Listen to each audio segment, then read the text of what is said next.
Hello, everybody, and welcome to the Speed Gaming Weekly Open Race of A Link to the Past. I am Lana Bean. I am joined today by Sorcerer Finch. How are you today? I am doing fantastic. How are you doing today? Doing fantastic. And today we are also joined by Robs and Datwave for tracking, and we are also Professor Renderer for all the behind-the-scenes work. Thank you to all of them. Yep. And today we have an open weekly. So we're going to start out as if we've already rescued Zelda. We've got all the items in the item pool. Everything looks like it'll be pretty good.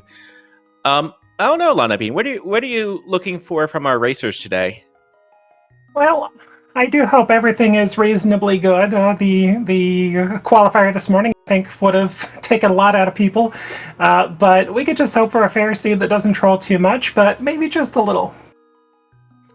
All right. And then just out of curiosity, how many folks do you think will start in Sanctuary? Like 2, fewer than 2, more than 2? I'm going to go for 3 out of 4 starting at Link's house. 3 out of 4 at Link's house. All right. I'm gonna guess even kind of between the two. But we'll be seeing here in just a minute or two. Yeah, it should be starting pretty quickly. And on Restream, nice enough to donate their screen time to us, we have Arcturus Chesky, we have Dr. Earworm, we have Yoinker's wife, and Josh Bittner. Thank you to them for volunteering their screen space for us.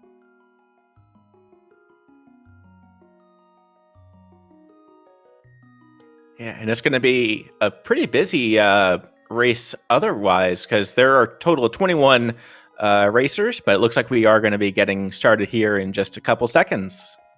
Yeah, should be. It's going to be an exciting one.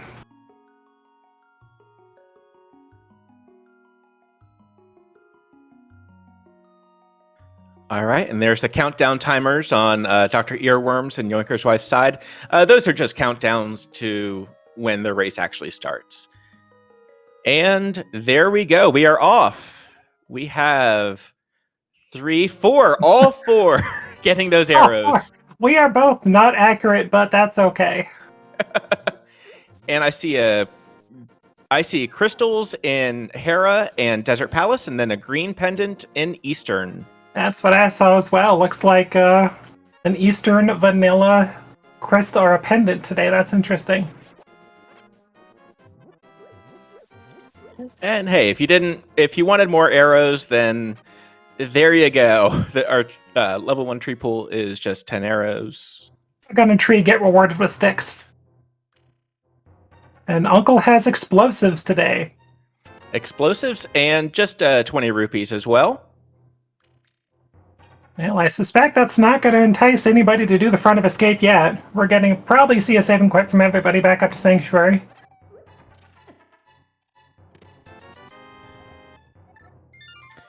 And indeed. All right. And just a piece of heart for those to get a free health upgrade. Here's the big question, though, Finch. What do you think? Thieves Town, pendant or crystal? Oh, that's going to be a tough one. I think it's going to be required pendant. There's going to be some item in there. Pendant thieves. Yeah, that big chest is always looming.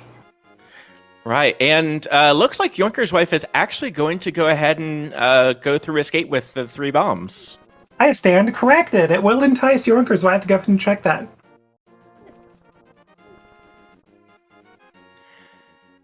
Just a red rupee at the mushroom spot. Not much of a payout there, but does get him a little bit more towards being able to buy bombs in Kakariko if they need them. And just a piece of heart at the drop down. And Yoinker's wife, it looks like, was also trying to farm for bombs, which that's a good idea. And it's still, hey, there you go. You get a free health upgrade. But it looks like that might be it for here. Looks like it. She's turning around, though. And we have 3 of our runners going into Kakariko. Oh, she's farming for some money. Maybe bombs, too. All right. And with 3 bombs, you'll be able to get through Kakariko, and as well as kind of get you those that 10 bomb purchase. Yeah, hopefully they'll get enough money between the well and the blind set to also get the bottle vendor. Oh, red ring. And there's a fighter sword. It's a good start. That'll make Mini Moldorm less of a question to go to if they're not comfortable with bomb strats.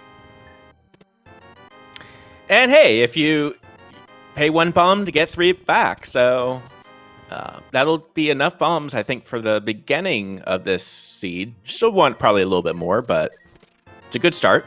Not a bad deal at all. We'll see what the well holds for us. And we're also getting a lumberjack check from Yoinker's wife. I don't remember anybody else checking this. This is a first-time check. Something blue. Boomerang?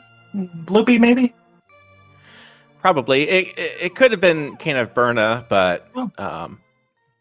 Also true. But either way, it doesn't look like it'll be necessarily required. But there's the power glove right there, and 300 more rupees. Well, that'll get him the back of escape, and logically Zora as well.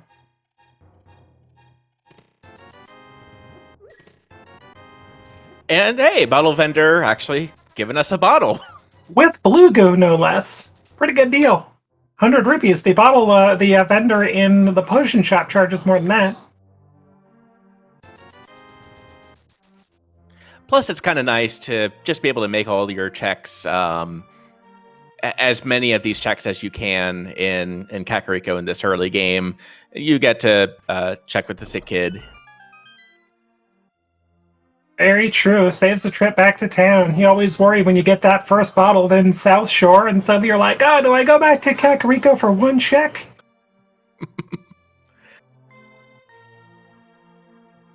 But it looks like the power glove, the bottle, and the sword looks like that. Oh, and the lamp. Okay, we are 1 step closer to Aga. I'm sure these runners want to do that. Yeah, that's definitely... I mean, although all you're looking for now is the hammer as well, and then the moon pearl, and then, hey, you don't need to worry about Aga. Yeah, there's quite a few checks left, so too early to tell for sure, but a little bit of a scare. It looked like $5 on the library, nothing that's going to entice these runners to go back.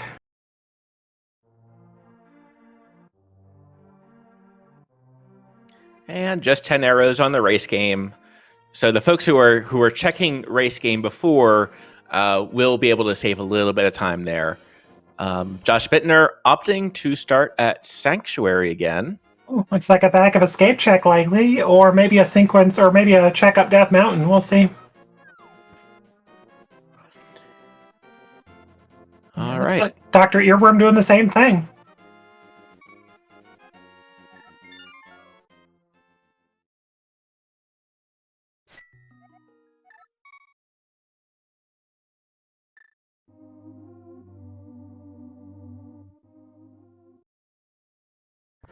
All right, and there's the key, and powder's going to be kind of nice. Kind of wish that you had it right before CAC, but you also do still need the hammer or mirror. It does mean that you can check Dark Cross from this direction, though. And that's exactly what they're doing, it looks like. Well, we've already seen the first check at the front of Escape. We know it's a full heart, so there's only 2 more checks towards Zelda Cell, the Bloomerang chest and the Zelda Cell chest. And Dark Cross now.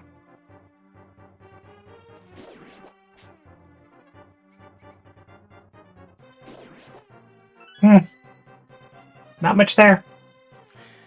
Not really, but at least it's in one go. But let's see where Dr. Earworm goes, towards Escape, or looks like we'll be going over towards South Shore. Yeah, looks like Josh is in hot pursuit down there. And we'll see what Yonker's wife's doing as well. She's about to finish up Kakariko. Yep.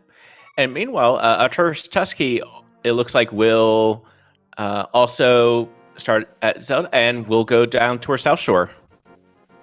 So when you do the South Shore checks, and there's a mushroom, by the way, in the dam. Do you usually go from the Mini Moldorm over to Ice Rod Cave and skipping the dam here, or how do you usually play South Shore? It depends on if I have boots. If I have boots, I'm more prone to check Mini Moldorm into Ice Rod Cave to Water Walk to check anything I can there. If I don't have boots, I tend to go ahead and check the dam check first. Oh, speaking of that, there is Mitts. All right, and just as scary as it had been towards Aghanim being required, all we need is a Moon Pearl, and then we'll have access to Dark World. Yeah, and not too many logical checks overall, but we do have Mini Moldorm, Ice Rod Cave, Agina, Saha, Eastern. Okay, there's a lot left. Yeah, that's fair. And of course, we do have 2 logical checks up on Death Mountain as well, which are nobody's top priority without either a mirror or hookshot. But Death Mountain is kind of calling as well. All right, and there's a shield. There are total 6 bombs so far, a lot of money, and arrows. So, shield being the only trackable item. Yeah, but they now do have Zora money, and with that glove is completely in logic. So, wonder what they'll do here. I say doing a water walk here, getting a couple items out of logic. That seems that seems like a pretty nice idea right now. It is. Only thing holding them back a little bit is no Moon Pearl, so they're not going to be able to, unfortunately, get the Waterfall Fairy, but they still do have visual of Zora Ledge, and they can get Hobo, and they can go ahead and get Zora. So then all we need are boots to appear right here in Ice Rod Cave. That'd be convenient.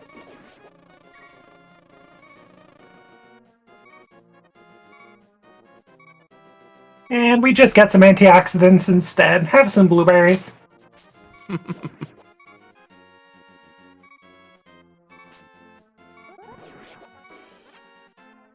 All right, and I do like this save and quit from here. I can understand that as well, because you don't have boots, so it's going to take a while to get around. Dr. Earworm looks like we'll be checking out the island here, and it's just a couple of bombs. Not going back for those anytime soon. We get a stun prize check from Dr. Earworm, and it's a $1. Have fun. All right, and both Josh Bittner and Dr. Earworm checking out what's in the back of Saha's closet. Not a bad check right now. 3 plus Eastern if you feel like going in there. Right, and Eastern, it's not completable right now without that bow, but it could be, bow could be in there, and there could still be some progression. Very true. Looks like a little issue with Dr. Earworm's bombs there, but they got it on second try. Yep. Oh. Yeah. Okay, so now they have a shovel, they have a mushroom, and if they get a hammer, they also have magic bat, but a hammer also is one step closer to Dark World, I guess. Yep. And meanwhile, Yoinker's wife is indeed climbing to Death Mountain. This is good. Get some divergence in and find out if Death Mountain is the call. Because they're only looking for 1 item right now. Yoinker's wife still has to go south to the dam to get the mitts, but I doubt that'll be too long after what she's doing. And by the way, Earworm did a very nice water fake flipper right there in order to get over to turning the mushroom over to syrup. Yeah, it's definitely a good one to know. It's especially useful if you're doing a cross key seed and want to get this check quickly. Plus, you just go to the west and check and be able to get money from Houlihan very quickly as well if you want. Also, we missed something because it looks like, and if Chad could confirm, it looks like Yoinker's wife got the flute from Old Man. That's good mobility. It is not any immediate progression, except that it does, if they find a mirror, give them Mire area access into Desert. And just a bottle inside.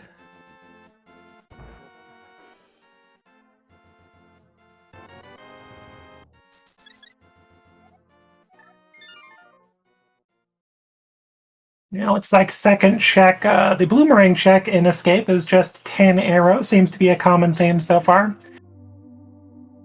And Yoinker's wife picks up a bottle, and looks like Dr. Earworm is checking out Zora.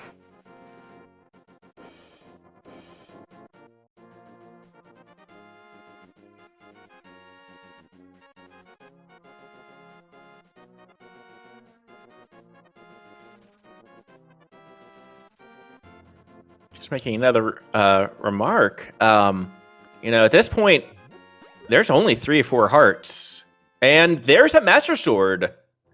That is Aga.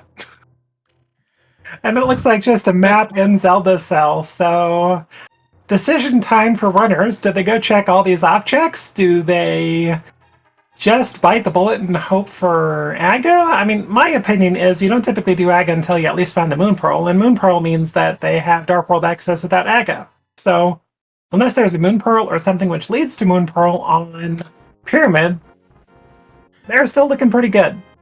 Right. So we're still looking for, and it could be here at the dig spot. It could be in. Okay, it wasn't. I guess it could also be in Agina's cave, which that wouldn't feel good for kind of walking all the way there. Yonker's wife being able to immediately flute places though and get over to the desert area. Sees $20 on that ledge, nothing too exciting.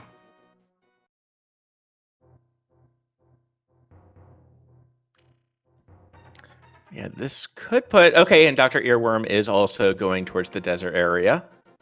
So at this point, we are looking at Agina or Eastern or Aga at this time.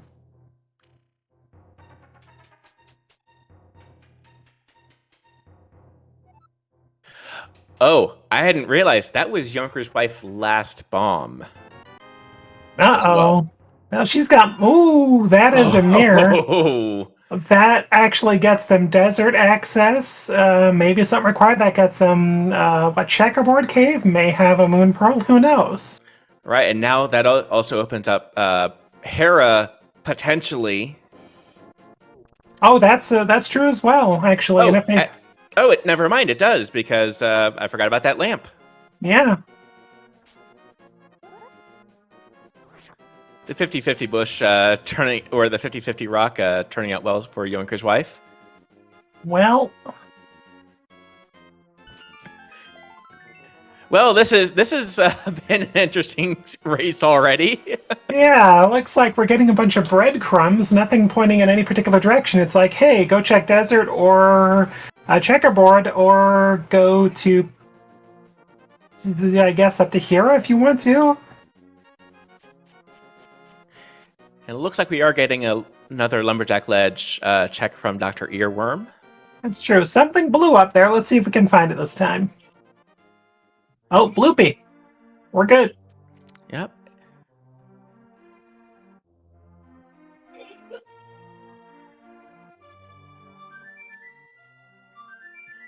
Josh Bittner on his way to get that Master Sword. You know, Yoinker's wife has a lot open to her. She spent some time farming, so she's still got the dam here. She's got Mini Moldorm, Ice Rod Cave, and she also has something the other runners did not have at that time, which is mobility. So she's making up some of that time with the ability to flute.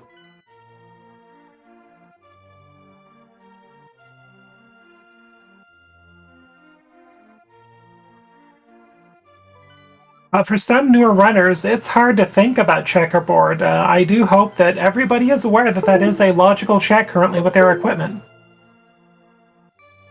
It sure is. Meanwhile, Dr. Earworm climbing up. All right. Already got that flute. Yeah, got the flute going up here with the mirror. So going to be able to check Hera. And with the fire source, you're going to be able to clear it.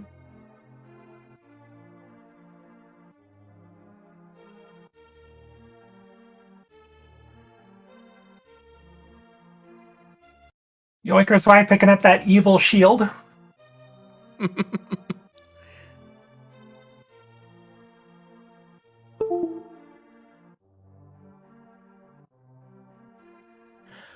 All right, and Dr. Earworm giving us our first look at Dark World. And we get the Bomberman sprite. No map check, though. Bomberman sprite from Frog from Chrono Trigger. I wonder what the connection is there. Kind of curious about that as well. All right, and Dr. Earworm does enter here, and it looks like it's 50-50 whether or not we need to go into the basement. Now, with as few checks as they have, I would say basement's kind of a must at this point. Unless they don't need to do it, we'll see. Alright, Dr. Chesky going to check Agina. Going to be a little bit disappointed. Oh, wait, that's where the mirror was, wasn't it? Yep, that's where the mirror is. Okay. I want somebody to go to my area. Give us some divergence here. And Yoinker's wife going to check Saha maybe, or going to Eastern perhaps. Yeah, Josh Bittner also picking up that second bottle right there. Meanwhile, Dr. Earworm just continuing that climb up. Now we officially have everybody doing different things. Yoinker's wife taking that Eastern dip, which we have not seen. Dr. Earworm climbing up Hira, getting that basement access. What's Arcturus doing? Ooh, Arcturus is giving us that Meyer check. All right, and very nice bomb jump, by the way, by Dr. Earworm. Get across. Down to 1 heart, though, so could be a little... Right. So we have Pendant Pod, and we have Pendant Pod and Swamp Palace, and we have our 5-6 crystals at Thieves Town and Ice Palace. Wow, that's quite a layout of dungeons there. Right, and yep, make sure to dodge that pterodactyl right there. Oh, 3 hearts, yes, that will one-shot you. I forgot everyone was so low on health so far. 3 to 4 hearts all around.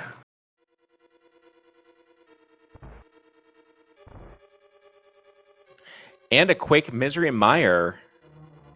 Ooh, almost goes into that center hole. You really don't want to do that.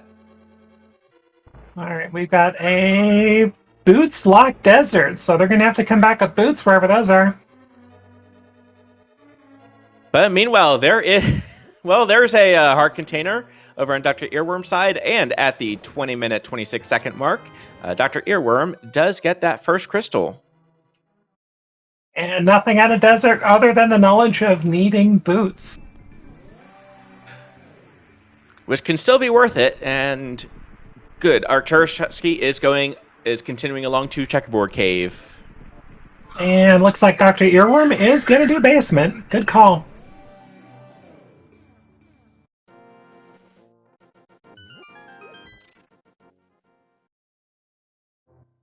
And there it is. And we have...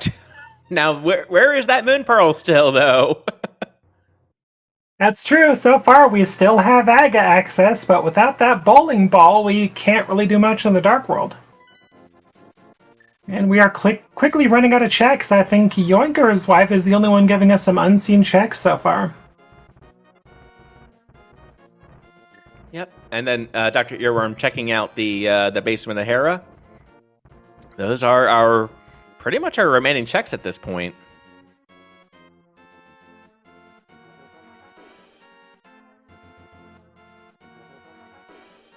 Okay, Hera basement. Let's see what you got.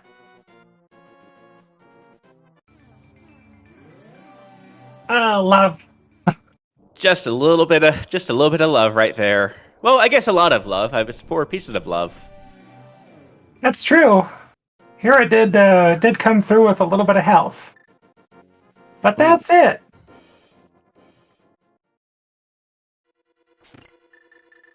All right, there is a way to use iframes in order to get over to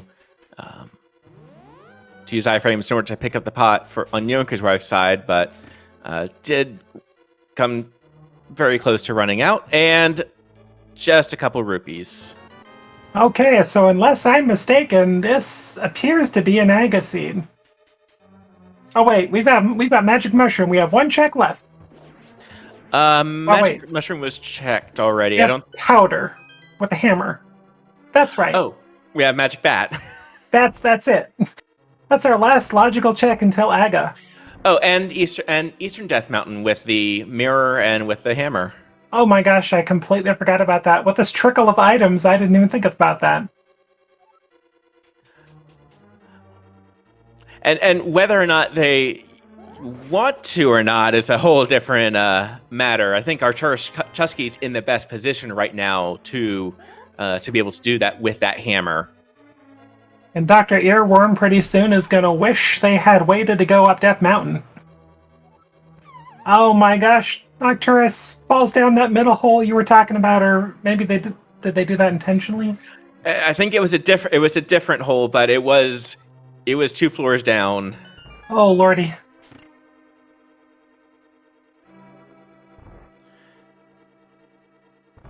All right. And with this, I think Yoinker's wife is going ahead and I can't remember if Yoinker's wife had checked the rest of escape. Looks like is doing that, but she's in a good position to face Aghanim. Now she's got to go to Zora to get her sword. She's got to go to Meyer area to get her hammer off of checkerboard. And then she's pretty much caught up. Yep. And at the 24-minute, 10-second mark, Josh Bittner collects crystal number 1.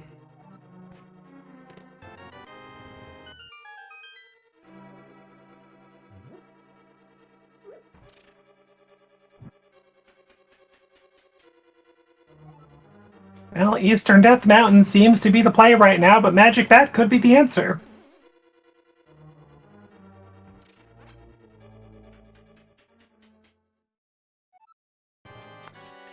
And good, Dr. Earworm is going to go ahead and grab that hammer right here. And finding the hammer here, still within half an hour, still probably going to feel pretty good about finding that. Very true. At least that means regardless, whenever they get Dark World access, they will not have to double dip Thieves Town. Yep. And Yoinker's wife, after counting the items, realized that Zelda Cell was not anything, so pieced out from there. Going to go ahead and check out that shovel spot. And at the 25-minute, 19-second mark, Arcturus Chusky gets crystal number 1.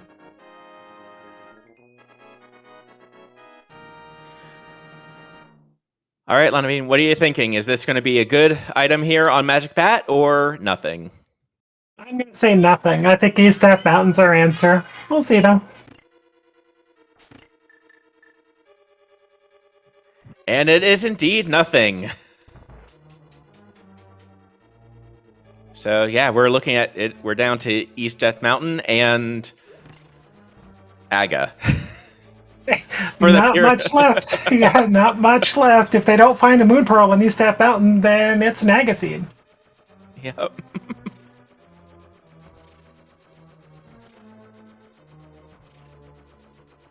Alright, so unlike the other runners, though, Arcturus is going to be able to go immediately from Hera to East Death Mountain, so going to save a little bit of time there.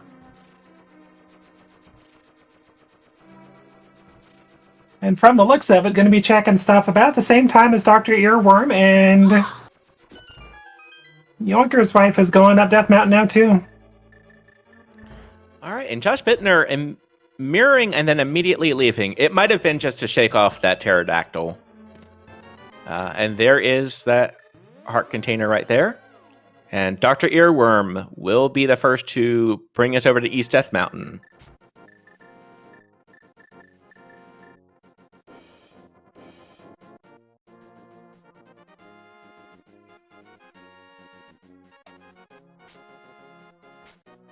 All right, and just 50 rupees up on Floating Island.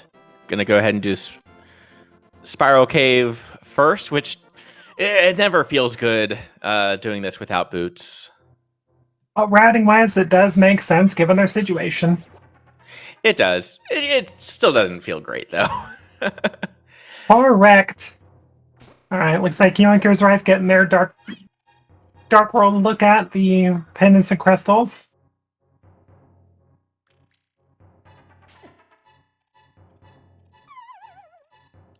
All right, and it's just the 4th piece of heart right there for Dr. Earworm. And for Arturus Chusky. Health refills are always nice, especially when you've got a Master Sword and you've got a bunch of Moldorms surrounding you. Yep, there's a lot going on. It's about East Death Mountain is always a bit of a ride. All right, but let's go ahead and check out the 7 items in Paradox Cave. Arcturus catching up a little bit, realizing that using your mirror will save a little bit of time over the drop down. Quake Medallion, and that will be Misery Mire access. That's pretty rude. If they find a Moon Pearl, is their next piece of progression going to be in Mire? I would almost be tempted to go in there just because. And there is the Moon Pearl. 28 minutes, 36 seconds. Aga is dead. And they also have a Bloomerang. Score! So this is going to be the nerve-wracking thing for our Chusky, because this is the last check before Aga, and there's the sigh of relief.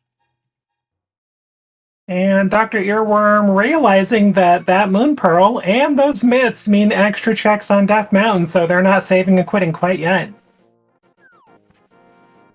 Meanwhile, Arturus Chusky going ahead and taking that Moon Pearl, and immediately... I also do like this play. You get Hype Cave, you get a bunch of the Dark World checks as well here. You do. K45, Big Game Stumping, all doable, not to mention you can lift that rock and head north up into Village of Outcasts. Yeah, I definitely... Go ahead. Oh, and Quake is also opening Turtle Rock, so we've got access to all of our... all of the dungeons that need a medallion. You're just missing a red stick. Could you imagine if that were in Super Bunny Cave? Oh, gosh. Alright, Hype Cave being its usual of late hype self, not offering too much.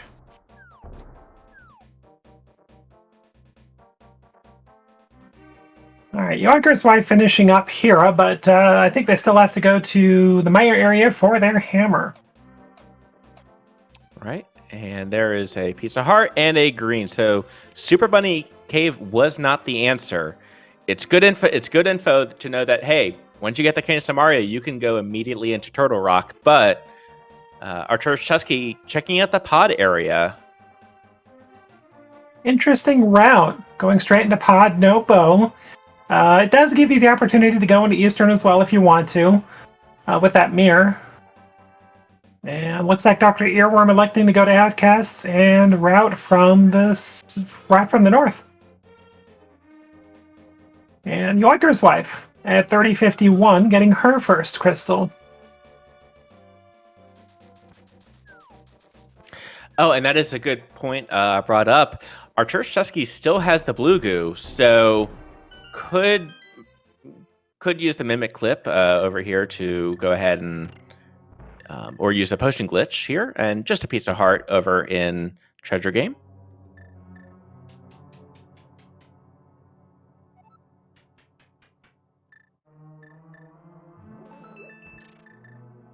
And Josh's Bittner sighs of relief right there. Well done. Gets that Moon Pearl.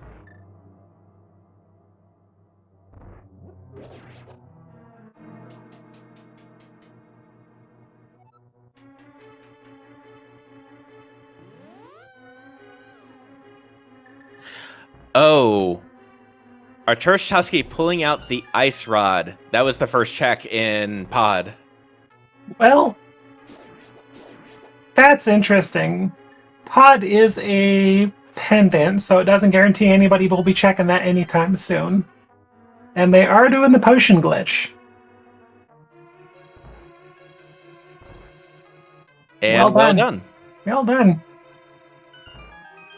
Using the potion glitch, all you have to do is unset the camera there by using a potion, and then just force the mimics off the screen. The game thinks that, oh, if there are no mimics on the screen, they must mean they're all gone. Let's open the door. Rewarded with a big key and probably a small key.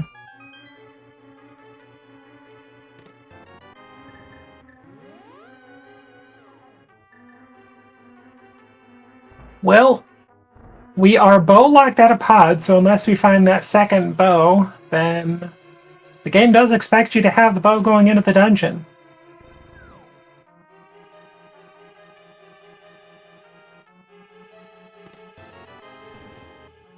All right, and with the small key, we can continue. Yunker's wife going to be able to get that Master Sword as well. Going to probably wish that she had it for Hera, but better late than never. Now, my hope is that she remembers about the Meyer area in checkerboard and doesn't go for Aga.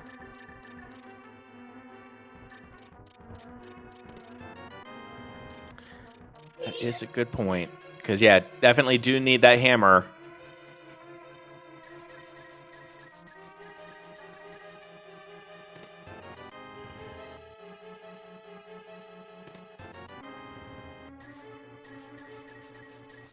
So far, Ice Rod is the big pull, though, out of pod, though. Now, not much going on in Thieves Town either.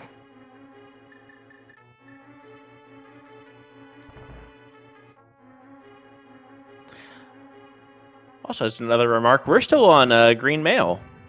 We are. No, Yoinker's wife, flute! Flute! Oh. All right, and it looks like Yoinker's wife is going towards Aghanim, which unfortunately is not required, the seed.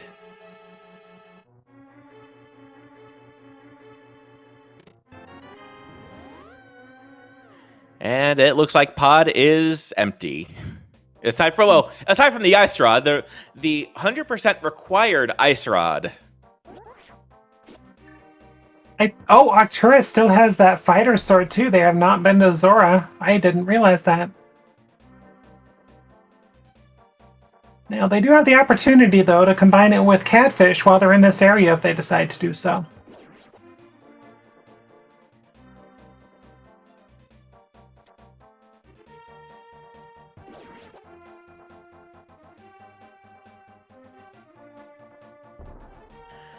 All right, we're getting K45 here. And Thieves Town big chest with all of $1.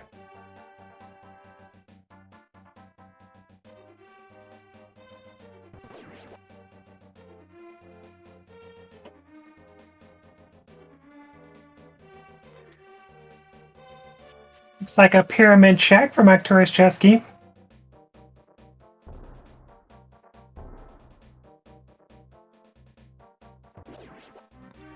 And blind with the jokes. Uh-oh. Just a little bit of money on Pyramid Ledge. And blind is off script now. We'll see if Dr. Earworm can recover from this. But right now, one hit from any of those lasers or little shots, and 2 hearts of damage from blind. Oh, they recover. Good recovery. Well done. All right, and that is crystal number 2 at the 36-minute, 12-second mark. And Josh is picking up a blacksmith.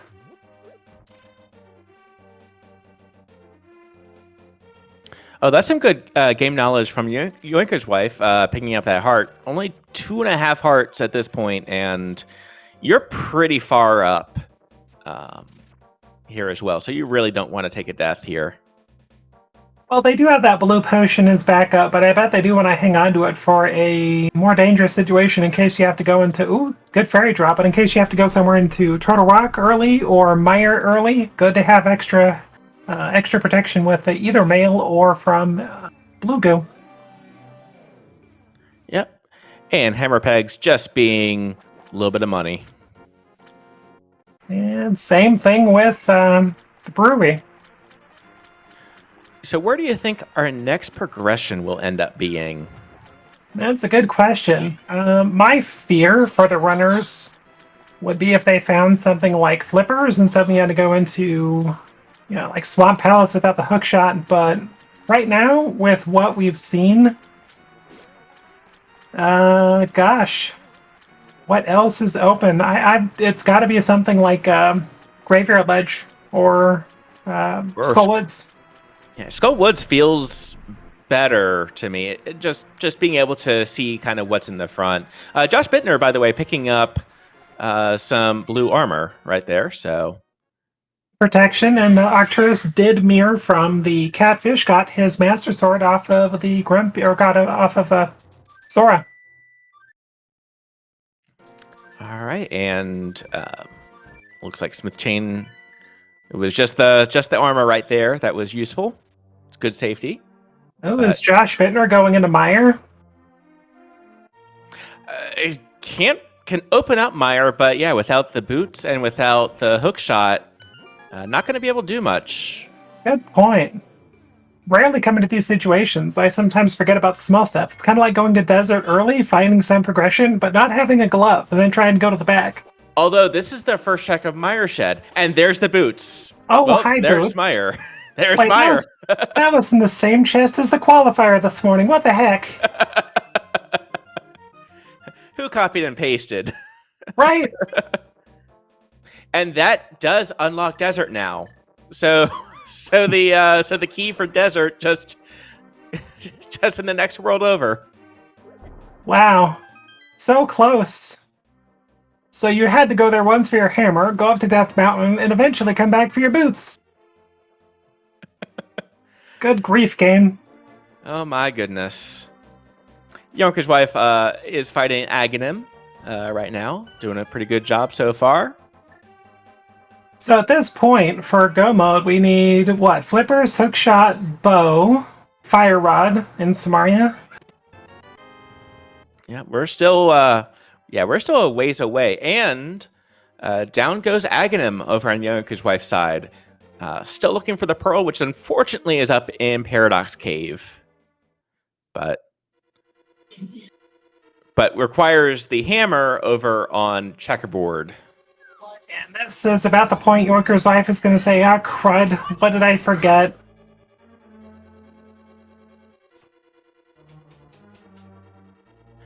And with the mirror, we'll have to mirror immediately before saving and quitting. And we're going to get a purple chest turn in from Dr. Earworm pretty soon. Yeah, which is unfortunately just 50 rupees. I think Josh Bittner checked it out. That's right. Oh, Yorker's wife, she's on the right track. All right.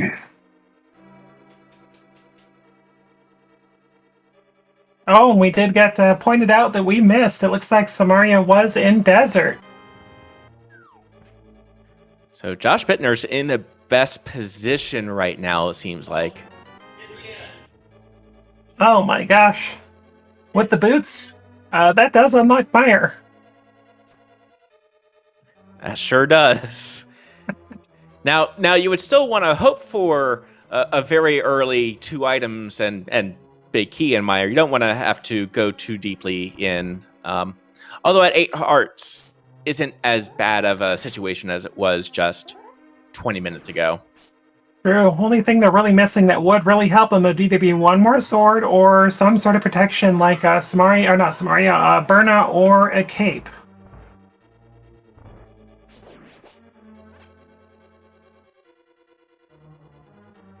All right, and here's a Lamolus fight. All right, Yoinkers does pick up her hammer, so she'll be going and checking out desert, unfortunately getting locked out of there pretty quickly.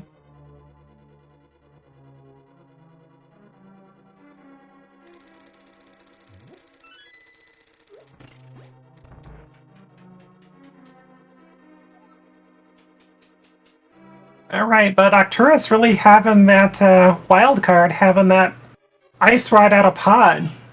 I don't see anybody else going there anytime soon, maybe until they find a bow and go to Eastern.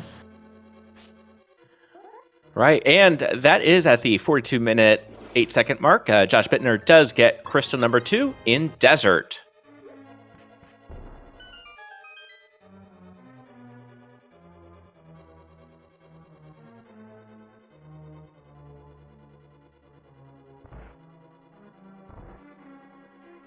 This has definitely been an interesting logic chain here. And Josh Bittner is going to go ahead and might be going for Thieves Town right now. Yep. Well, yeah, in their area, Thieves Town makes sense. They got the boots, making it faster. And plus, after that, they can route in northern checks or just call me wrong and do other stuff. All right, and let's see where Yoinker's wife will end up going. Looks like we'll be going ahead and checking out Magic Bat. Dr. Earworm cleaning up the rest of Escape.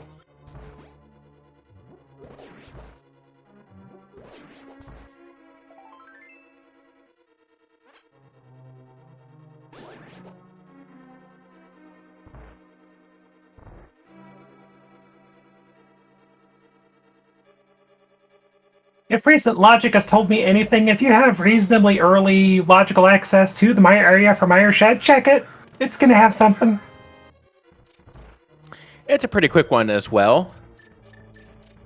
It is. Even without a mirror, it's still two very quick checks, and the game can place just about anything there. I mean, all you need is a Moon Pearl, a flute, and what, mitts? Yep, and just to answer a question from chat, the Ice Rod is in Pendant Pod.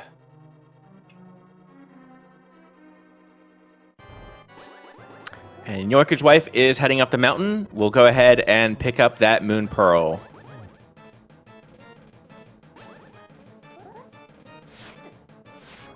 Ooh. A little bit off script now, but our Church Chusky staying with it.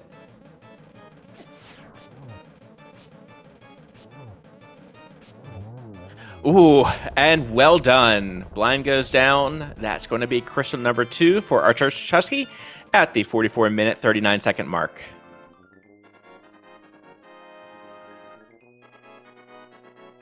Meanwhile, Dr. Earworm picking up those boots. So we'll have, is going to have desert access and is about to have Mire access. And with everyone doing checks, we've already seen at this point now be a good time to go ahead and remind everybody, follow these runners who were nice enough to let us restream them. Dr. Chesky, Dr. Earworm, Josh Bittner, and Yoinker's wife. They're all putting on a fantastic show. Shoot them a follow along with my co-commentary, Sorcerer Finch, and gosh, the restream trackers here, Robs and Datwave as well.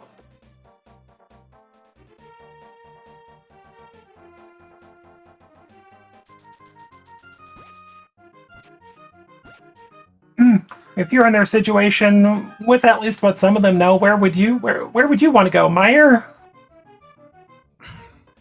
So with 8 hearts, still on Master Sword, I would probably opt towards Skull Woods just to check them out, just check it out real quick. And there's that Canis Samaria over on Dr. Earworm's side.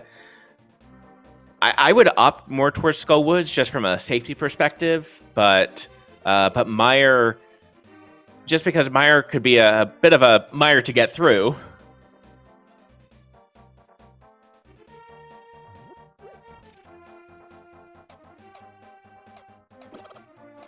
That's true. Mire is only 2 checks, and if you go with the Skullwoods area, that's 2. And with that, you can get Bonk Rocks, King's Tomb, and Graveyard Ledge for 3 additional checks. And you can take a look and see what's on Bumper, even though you don't have access to it without the cape.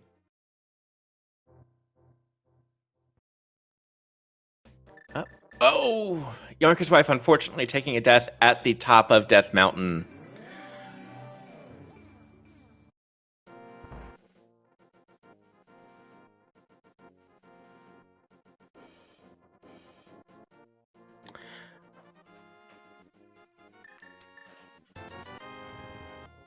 Blue mail for Arcturus. I bet they're happy to see that. All right, and Dr. Earworm is almost at the Landless fight. We will see very soon what Dr. Earworm does, whether or not they will go right into Mire.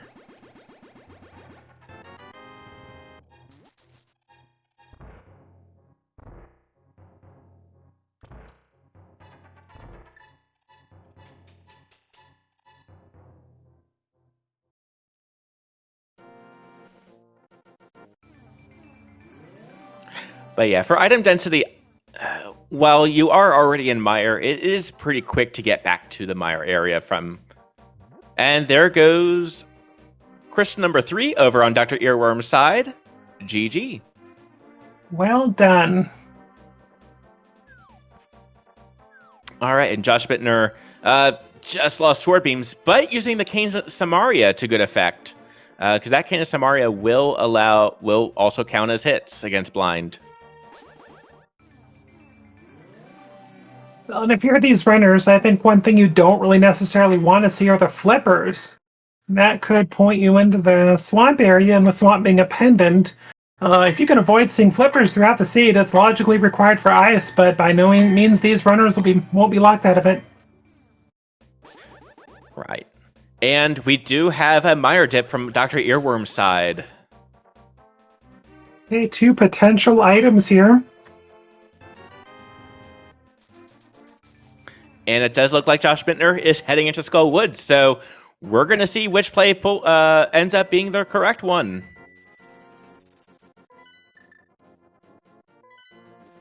Dr. Earworm using Sword Beams to great benefit right there. Great job with that, Mire, too. Well done. And Yorker's wife making it to Mini Moldorn. You're going to get well rewarded.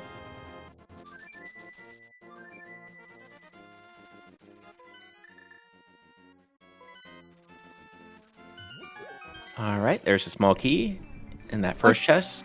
Looks like Arcturus could be following suit with Dr. Earworm here. Yep. Oh, right, still doesn't have the boots, so they need to go into the Mire Shed, I think, to get those. Right. All right, but let's see. Still no items yet. Ooh. Well, just like Skull, Mire seems to be having keys.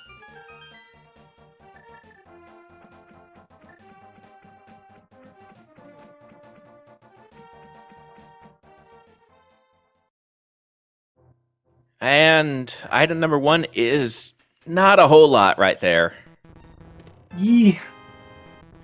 But there's the boots on the Arcturus Chusky side. It's like Josh Bittner going for the bomb jump here. Not quite high enough. Close, though. There, I think that... Oh. I'll be quiet now. Yeah, this bomb jump is definitely one when going from bottom to top, you're further from the edge than you think. Or you're closer to the edge than you might think. You are. It's a very similar lineup to trying to do the bomb jump in Hera. But the difference is that you're just falling down a cliff and you're not falling down a floor if you fail it. Oh, and a good rail clip from Dr. Earworm. I'll say that was very smooth right there. I think we're still on the hunt for the... it looks like we already do have the big key.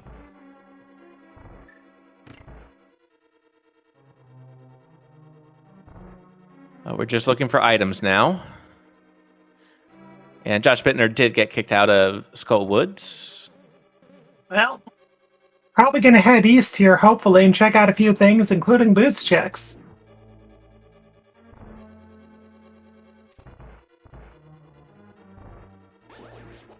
And it looks like Dr. Earworm could be heading back towards Cutscene Chest. And just a piece of heart over on Bumper Ledge.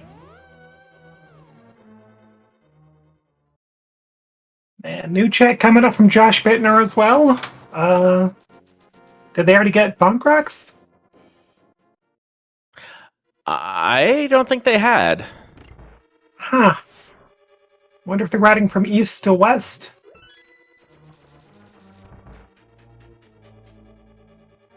Dr. Earworm taking care about the blocks right here. Also, Sorry, go ahead.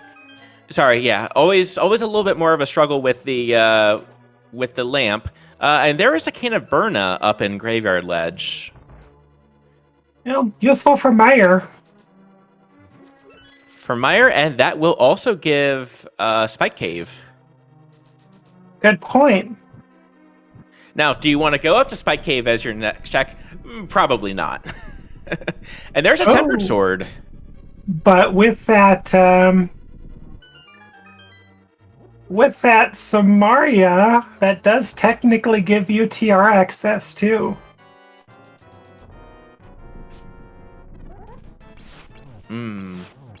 And it could be where I'm trying to remember. I remember there had been one time where the required flippers were in lava chest. That was pretty recent, I think, for one of the seeds I ran, and there was also a time a number of months ago where both Ice Rod and Fire Rod were hanging out in Turtle Rock. That was a fun seed. And Dr. Earworm, oh, very nice placement right there. And down goes Lamolus on Arcturus' side.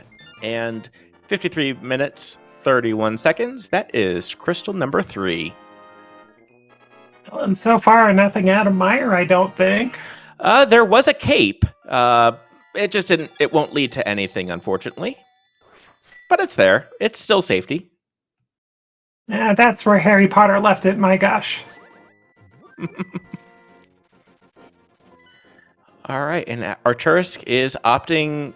Oh, okay, to go ahead and refill on bottles. Not a bad idea. Did use that other blue potion for the potion glitch in pod. Now can go do it twice more if they want to.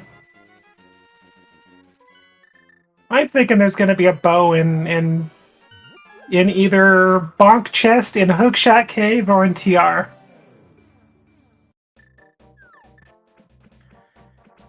Meanwhile, as long as you're slashing, your magic does not go down, so that's why Dr. Earworm is standing perfectly still and just slashing. And does he feel confident enough to bring out that hammer? Just gotta keep slashing. Not a bad idea. Safer. It definitely is. Starting to run a little low on magic, though. You've got about 2 ticks. All right. That's going to do it for the magic. They're still standing in the goo. Oh my gosh. Although the whole time. Oh no! And there's the flippers. Oh no! No hook shot. Oh gosh. So, but that's not even Ice Palace. They have no Fire Rod and no Bombos. So that is only Swamp Palace right now, and the flipper checks, of course, which have not been done. I don't think. Minus Sora. All right, that is crystal number 4 though. So hey, there you go. GG.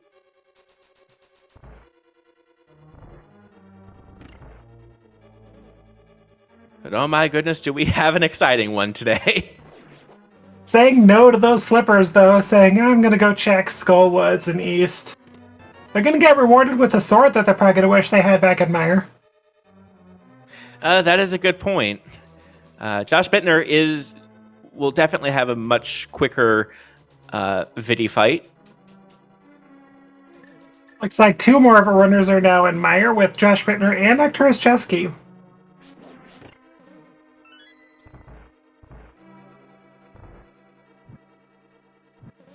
With such a late Moon Pearl, nobody did any of those flipper checks for a good reason, because they can't, unfortunately, with late Boots and Moon Pearl. Yeah, late Boots, late Moon Pearl, late Flippers. Yeah, there's still... And that's the interesting thing about this seed. There are a lot of places still, but they're scattered all throughout Hyrule. There are. What they have open to them right now is first check Bonk Rocks up on Death Mountain, or first check Bonk Chest up in, I should say, Hookshot Cave, maybe a little bit of Turtle Rock, and front half of Swamp Palace, that's a pendant. And for 3 of our runners have not gone into pod, so there's some choices, but what has the right spot?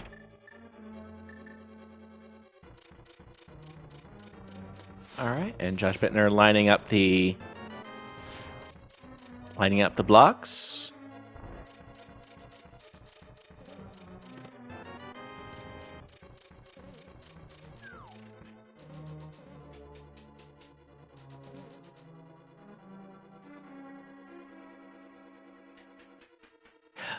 Let's see. So, Lana, at this point, where do you go? If you were our runners, you just got the flippers. where would you head to next? I go into swamp. That just seems right, unfortunately. I think with the possibility of getting immediately locked out of Turtle Rock, I don't think you necessarily check that given the choice of either swamp or Turtle Rock. I mean, it could very well just have a bombos just to get into Ice Palace. All right, and Dr. Earworm doing all these checks. We might also see Bonkrock check here as well. We are going to see Bonkrocks here. And what about you, given their situation? Are you going to Dark Death Mountain, or are you going to Swamp Palace? Ooh. I would probably... I was waiting a little bit for Dr. Earworm to see, what was in Bonkrocks. It just half magic. Not that half magic isn't nice. At this point, I would probably go towards Dark Death Mountain and try to see how much of TR we can clear. We might get immediately kicked out, but It is curious, though. Arcturus did pass up those bonk rocks. I thought maybe they'd go back left for them, but I think they just forgot about them. Or was it? Yeah, it was Josh Bittner, not Arcturus, pardon me. Yeah. So we just got the question, what are the odds of progression on Pedestal? Well, we can't beat Swamp. We can't beat Pod. We can't beat Eastern. So it could still be the Fire Rod. At this point, it could still be the Fire Rod on Pedestal, but there aren't a whole lot of other options. Now, we know it can't be one of the bows. And yeah, other than that, we know where Ice Rod is. We know where Flippers is. I think Fire Rod and Bombos for Ice. Hookshot is not possible, so yeah, Fire Rod's about the most likely culprit. And right at the 1 hour mark, Josh Bittner takes down Vitreous, gets those flippers, and that is crystal number 4 for Josh Bittner. So Josh Bittner's leaving Meyer. Arcturus is about to finish up Meyer. We've got Yoinker's wife in Thievestown, and Dr. Earworm checking to see what the Grumpy Fish has. And this is a good routing by Dr. Earworm, because you get to check this, you get to do all the waterfall checks up here. Oh, and Arcturus Chesky deciding to try the Cape Dash strats for a few hits. Uh-oh. Ooh. Oh, unfortunately takes a death at Vitreous. Oh, well, there's Bombos up in Waterfall Cave. Okay, well, let's go into Ice Palace, shall we?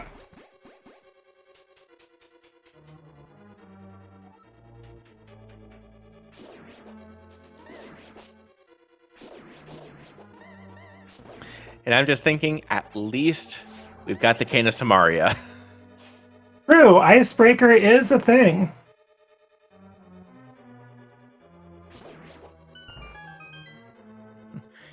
Saves what? Probably only a minute. Oh, and there's a... Ooh. There is a book under the bridge.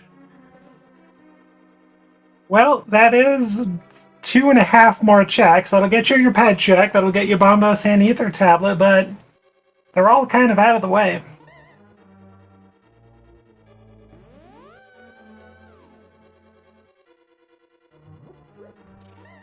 A good point from chat, though. This could be a Mimic Clip hover seed. Oh lordy. Oh, jeez. I think it's a little early to be thinking about that, but no less, that is going to be in the back of our minds now. Holy moly. All right, and Josh Bittner looks like we'll be following Dr. Earworm into Ice Palace. And looks like Arcturus Chesky is coming up on round 2 against Vitreous. And the good news is, having found the powder already, we'll be able to refill on health a little bit. And that was a very good ice icebreaker. That's what I was looking for. That's a very good icebreaker from Dr. Earworm. It was. That can be a tricky one, tricky one to learn. But yeah, when done well, you just save so much time in Ice Palace. Meanwhile, Yoinka's wife taking down Blind, down to one more hit, and down goes Blind. And Arcturus Chesky is out of magic again, but this time does have that blue potion equipped just in case they need it. And they're not going to hesitate. Go ahead and pops that.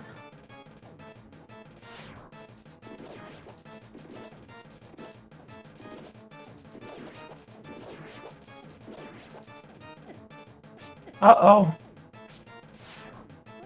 Ooh, almost got hit by lightning. That was close. These thunderbolts and lightning, they're really, really frightening me. All right, but now we're down to just Vitreous. And Big Chest and Ice Palace, just a few arrows.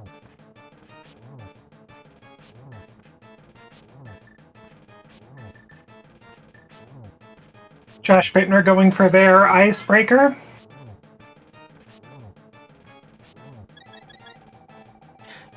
I think that's the good option for Arcturus. Just go ahead and pop the potion. It's going to cost you a blue, but it beats having to go through Misery Mire again. Very true. No point in taking any chances at this point. Just gotta do it. Yep. Meanwhile, Dr. Earworm is down at the Cold Stare fight, and down goes Vitreous. And there are those flippers, and that is crystal number 4 for Arcturus Chusky. And the game does expect you in vanilla to have blue mail here, so Cold Stare, never underestimate. He still hits like a truck. Yeah, but takes him down pretty easily. Yep, and down goes Cold Stare, and that is crystal number 5 for Dr. Earworm at the 1 hour 5 minute mark. Now at this point, looking for that Fire Rod for Skull Woods. And looking for that for Turtle Rock, really. And I think you're here. I reserve the right to change my mind. I think at this point I would go ahead and dip Swamp. I think that's a must at this point. Your only alternative is one check on Hookshot Cave and maybe a couple in Turtle Rock. Oh, you can also, I guess if you got the book, you could also check Bombo's tablet, but I don't know if Dr. Earworm checked that. Were they the one who got the book? No, Josh Bittner got it under the bridge. That could be big. That could be. And Josh Bittner, by the way, hopping down into the Cold Stare fight. Arcturus Chusky is going to go ahead and pick up that half magic as well, though. And Dr. Earworm turning in the big bomb, going for the Pyramid Fairy.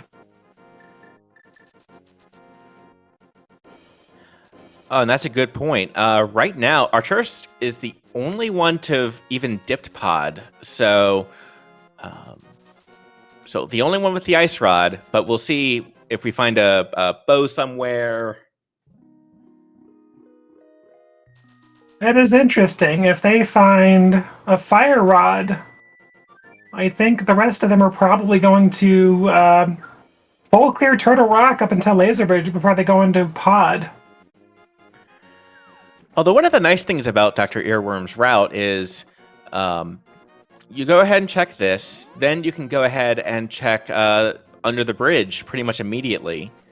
And there's our last medallion. We don't need Ether this time, but yeah, at this point, Dr. Earworm, very, very nice spin speed right there. Looks like they may be going to pick up that Ice Rod. Ice Rod and potentially the yep, there we go. Gonna go ahead and pick up the item down here, the book. And Arcturus Chesky finding out that tossing your bottle into the Waterfall Fairy does net you a blue potion.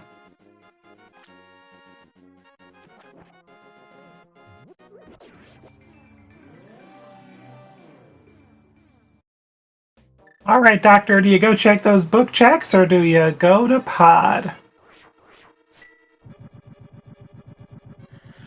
Well, and Dr. Earworm also has not yet checked Eastern. Yoinker's wife is the only one, I believe, so far to have checked Eastern.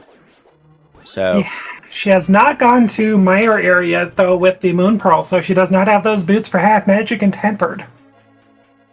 that is a good point.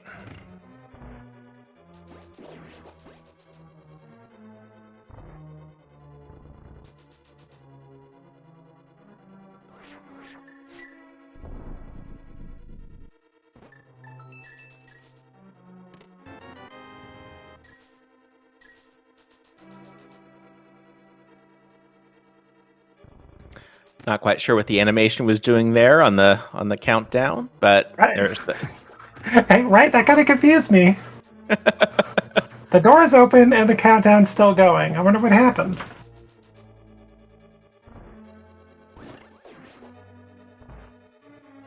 All right, and it looks like Josh Bittner is going to go ahead and check Catfish. Ooh, with this route, that leaves pod not checked for a while.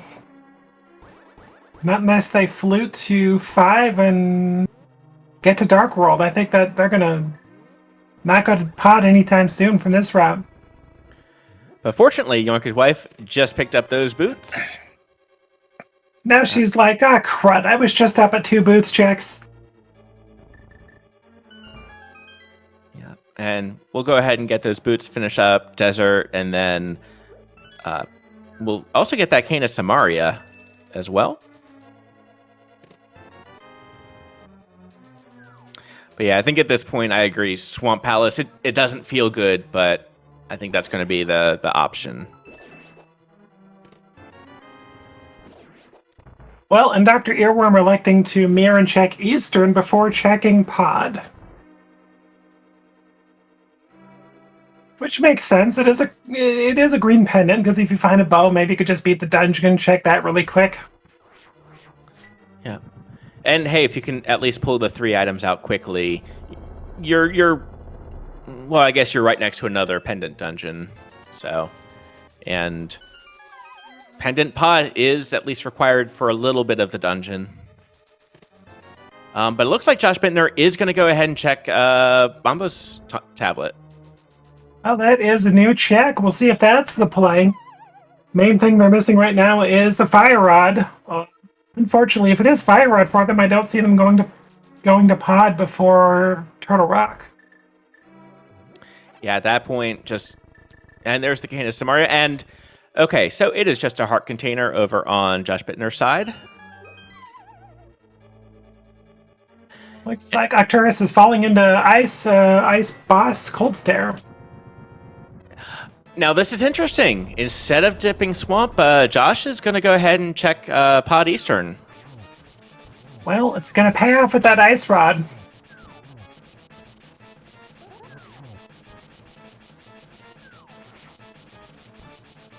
I guess going into Pod Eastern without a bow is a little bit better than going into Swamp Palace without a hook shot. And with it being another pendant, then that makes it even less incentive. Right. Although, to be fair, both Pod and Eastern are both also pendants. True. It's a weird. It is kind of an interesting, weird situation here. Kind of, you're down to checking pendants, but which one do you go for? Well, and as you've been saying, Arcturus Chesky gets crystal number 4 at about 111.33. And well done. And we'll also be picking up that book momentarily. In fact, I think that's crystal 5. I think they also beat Meyer. You are correct. Yep. Okay, Josh, do you stay or do you? Nope, they keep going. They keep going. Okay, they're not going anywhere.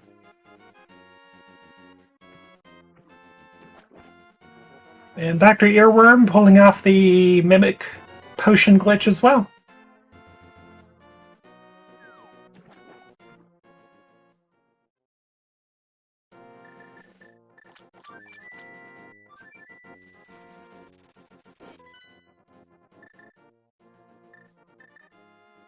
And Arcturus, are you going to be the first to go to Swamp? Maybe Bombos into Swamp? And Bombos into Swamp feels better because at least you're already in the area. It's grouping those checks together, at least. This is actually going to be the furthest someone gets into Pod, though, I believe, on Dr. Earworm's side.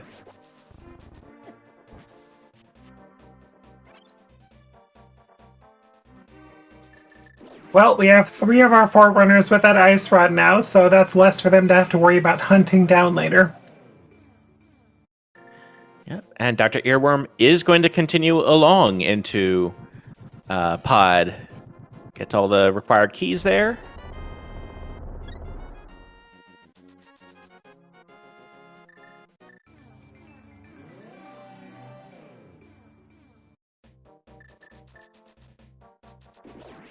Okay, Yoinker's wife going into Meyer.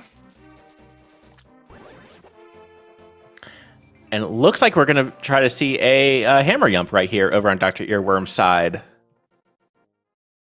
Well done.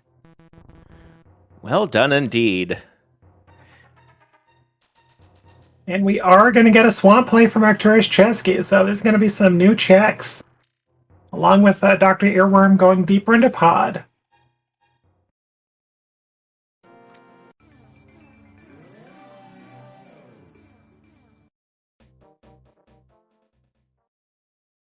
Green goo.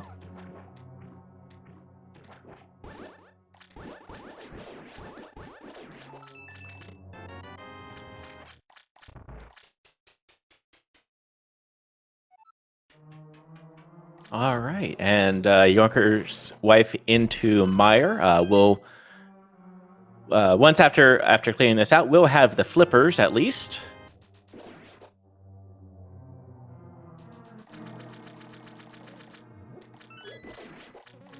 And yeah, I think we're down to this, or we're down to the bunkable chest in Hookshot Cave, and however far we can get in Turtle Rock.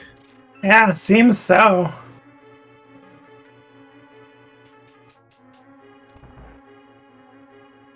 Oh, right, or Spike Cave. That too, with the blue cane and the cape and all the bottles that they've got. That is definitely in logic. And looks like Dr. Earworm is going to be following behind Dr. Ischewski into Swamp.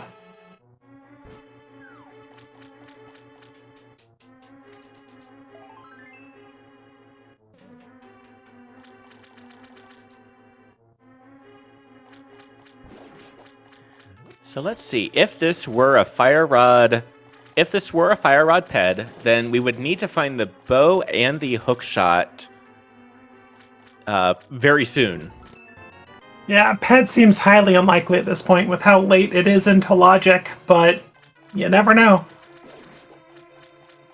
That's the joy of these things being randomized. Very true. But they have a book. If they choose to do so, they could go find out what's on that pedestal for fun. Oh, Dr. Earworm going up Death Mountain. This can only mean one thing. Well, 2 things, I guess. Spike Cave first, maybe? I would probably go Turtle Rock first, be able to bail out and kind of wrap up with Spike Cave, so you only have to climb once.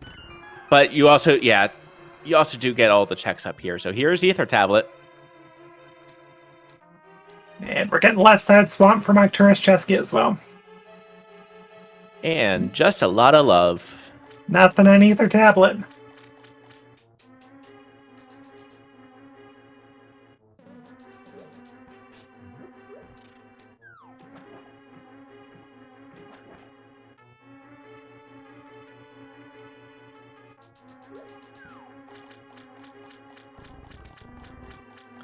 Fortunately, the Dead Rock's cooperating a little bit over on Dr. Earworm's side. Fortunately, they have both Quake and Powder, the Dead Rock killers, if they need to pull them out. And we are getting the Turtle Rock dip. into here. And we're also getting left side swamp. The item on the left-hand side was just arrows. See what's on the right. Also, we're finding out what is in first check. Oh my gosh. Oh my gosh. Oh my goodness. All that does is open up a hookshot cave in the back of Swamp Palace. Oh my goodness. And that gives an advantage to Dr. Earworm right there. And to answer a question in chat, we have not seen the bonkable chest, but little does that matter since we've got the hookshot now.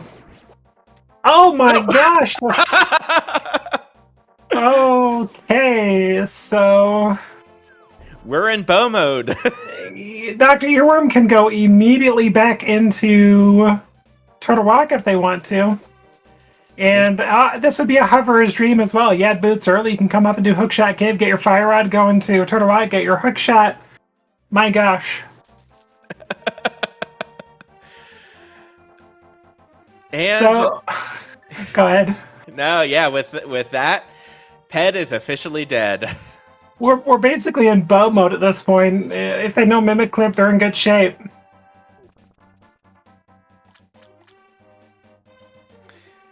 And Dr. Earworm going the correct way. They already checked that first chest.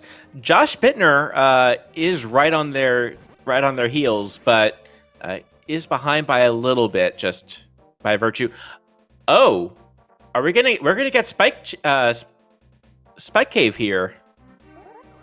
Well, if it's a bow, that could be useful, but that can also push him right back into Pod and Eastern before going back up Death Mountain. And there's also a bit of a disadvantage here because Josh does not have half magic. True, they did skip that check when they were in that area. Just under the just had just enough magic though, and just a heart container. That's the thing this seed. All the out-of-way checks seem to be full hearts.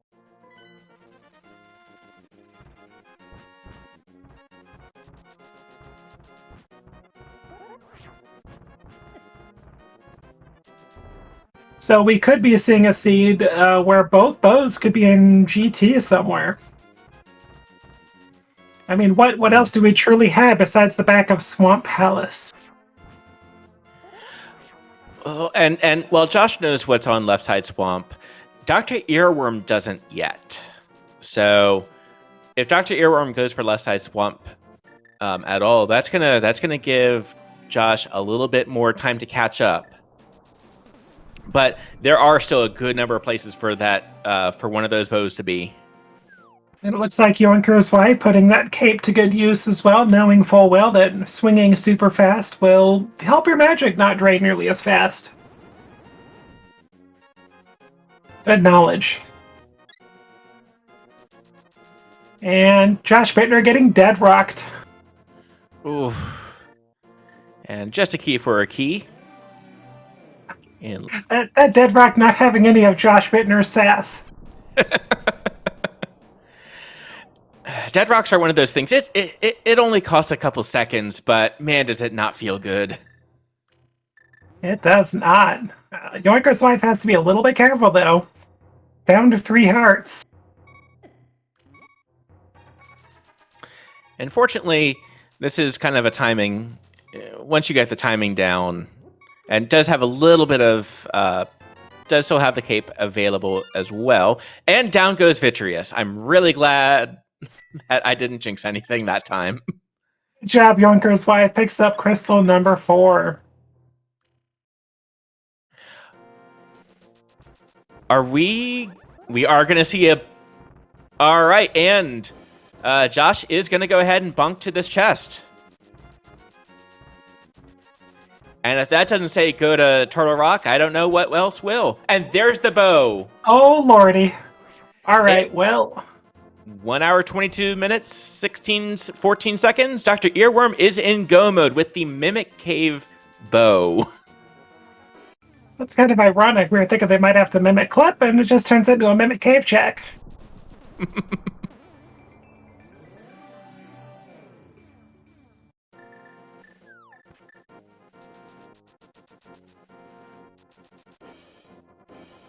So I believe the only pendant you had to dip into was that first check pod, and that was about it. Yep, that's correct. Yeah, swamp wasn't anything, and fortunately, you couldn't get too far. I mean, I guess you could do left side swamp, um, but yeah, Dr. Earworm will have this, and then Skull Woods, and then we'll go ahead and fight Ganon. Looks like we've got Dr. Earworm's audio now going. And after Turtle Rock, they still have to go down one last time to go to the back of Skull Woods to finish off Mothula. But everybody else, at least Arcturus Chesky and Josh Bittner, are following close suit here in Turtle Rock, so everyone's pretty darn close to each other.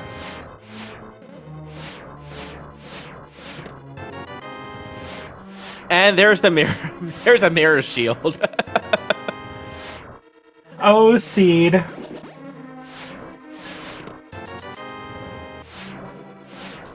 To be fair, this is the one room where having a mirror shield feels a little bit better, but that's if you like shields. Very true. Not me. Not me.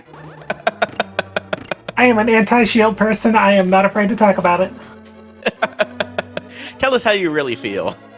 It just ruins the sprite that you're using. You can't see him anymore with the big shields. I don't care about this lag nonsense. And with that, Arcturus also gets that fire rod and is just a bow away from go mode.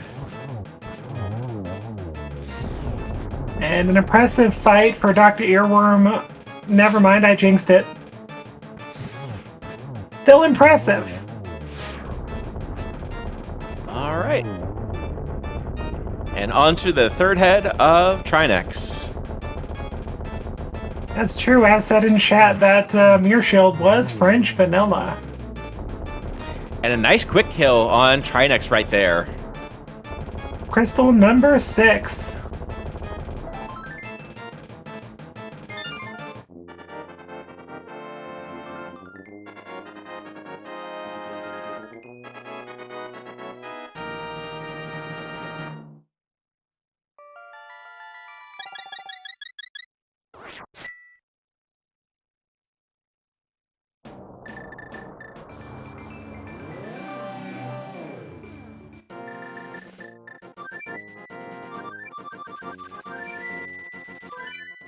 Okay, it looks like Yoinkers is about to pick up their bombos for Ice Palace access. Unfortunately, we know Ice Palace is ultimately just a crystal, but still a completable dungeon there now. Yep, it's completable, and you gotta do it. You do. Unfortunately, they do not have tempered or half magic from those North Bonk checks, but that's okay. That'll be fine. Yep, they are going to go ahead and pick up this book. The book, unfortunately, isn't required, the seed. But Josh Bittner is about to enter go mode at the 1 hour, 26 minute, 21 second mark. Now, did both the Ether and Bombos tablets have full heart containers? That's a good point. The seed definitely, it started out slow health wise, but in the quest for 20 hearts.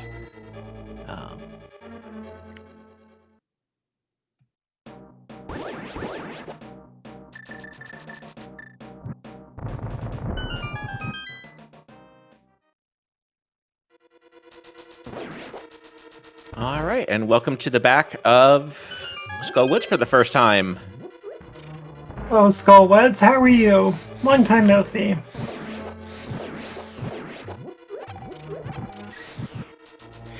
Now, this is definitely one where the Mothula fight is definitely nice for half magic. I mean, to be fair, a lot of the bosses here, if you have half magic, it's going to be a much nicer experience.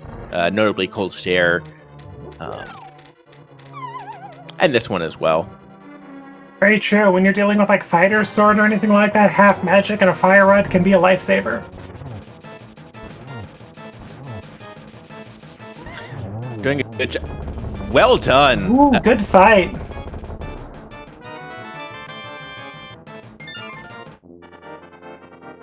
And with that, that is crystal number 7 at the 1 hour, 27 minute, 46 second mark. So you're going to be seeing a bunch of numbers in chat, a number between 1 and 22. Lana, where do you think the big key is going to end up being in GT? Well, the seed's been pretty trolly so far in certain terms, so I'm going to say I'm going to go with an early check with number 8. What about you?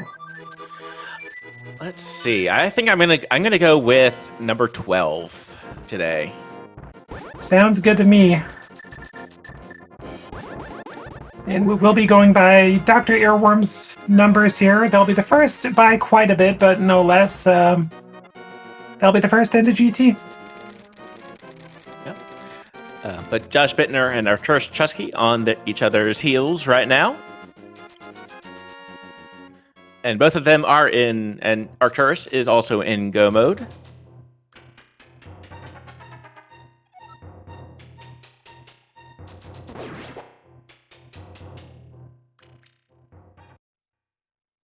Okay, Yoinker's wife going for Mimic Clip as well.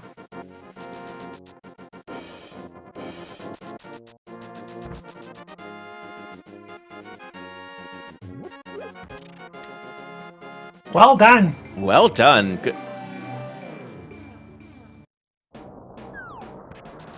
Everybody here pretty much pulling off Mimic Clip with minimal issues.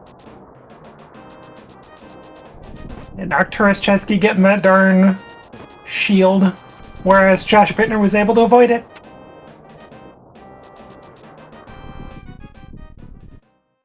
All right, and that is crystal number 6 for Josh Bittner. Following in close pursuit, like you said, is Arcturus Chesky, though, following very close behind. And the big key guessing game will close as soon as Dr. Earworm enters GT. And there we go. All right, we're getting a Hope Room to start with. Solid round. And that's all we can go on that side for right now. No small key, can't do much there. So check number 3 is on the torch. And just a heart piece right there. So that means that the bugged sprite Bob gets to live.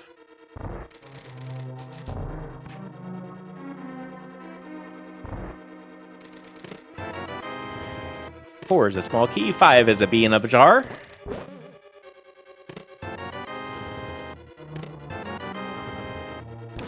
Alright, so nothing in Stalfos' room. Nothing about a bunch of keys, holy moly.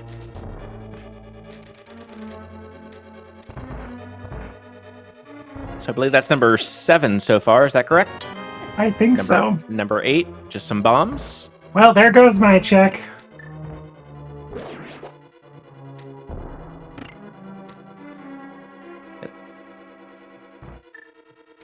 All right, and we've got Cold Stare over on Yoinker's wife's side, and we are into the back of Skullwoods over on Josh Bittner's side. And Arcturus Chesky took down Trinex as well, with these 6 crystals going for their 7th.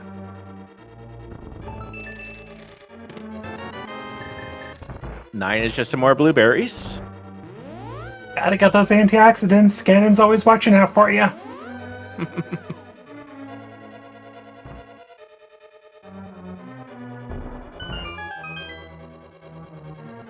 All right, we've got checks number 10 through 13 coming up shortly.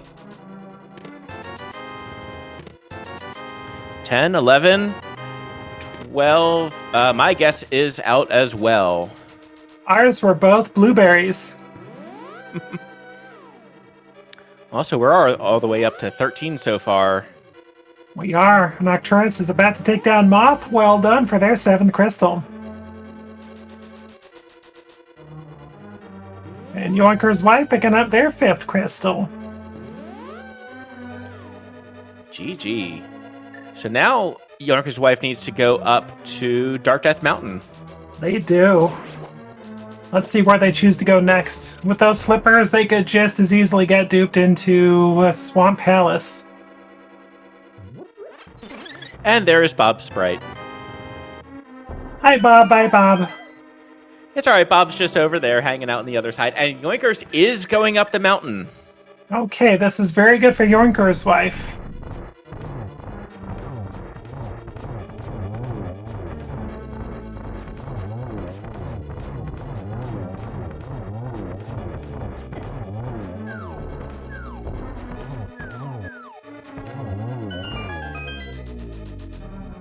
And here we go. Check number up. We get Swagnet, and we are still on the look. We're still on the hunt. That was number 17, I believe. 25% chance of tile room at this point. Ooh, okay. And our Church Tusky does collect crystal number 7. Okay, we're going to have 3 runners in GT. If 2 of them have Dark Magician routes, this could be very interesting. Oh, nearly getting picked up by the hand for Dr. Earworm. Did avoid it, though. And this side is it's annoying, but it's not the worst. It's just merely bad. Oh, good point from Chad as well. Yoinker's wife has not gone to pod quite yet. They're still missing that ice rod. Oh, that's a good point. All right, 18. Here's 19, the single collectible arrow. 20. Oh my gosh! So we got 122 guess. Dole Morgoth, you win the GT guessing game. Congratulations, GG to you. For your win, you do get an unlimited supply of A Link to the Past seeds. Well done.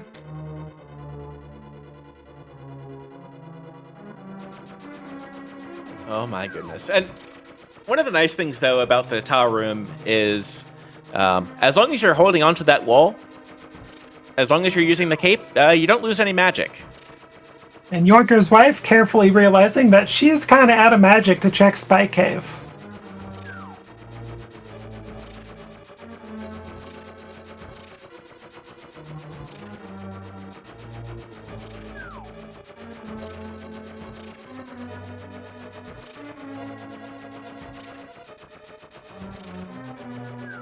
Okay, now we've got 3 of our 4 runners pretty much in GT at this point.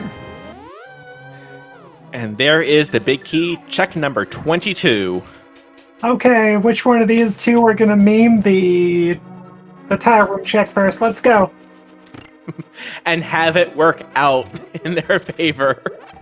Ooh, well, we could have at the very least a Dark Magician going on from Arcturus Chesky, unless they're doing maybe a rando room rush.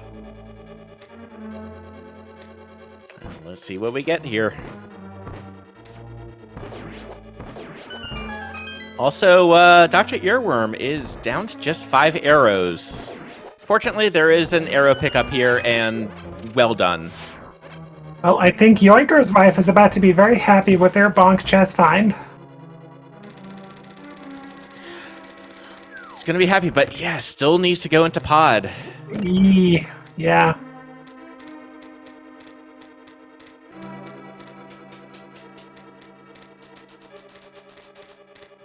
But at least gets this, and it does get a bow.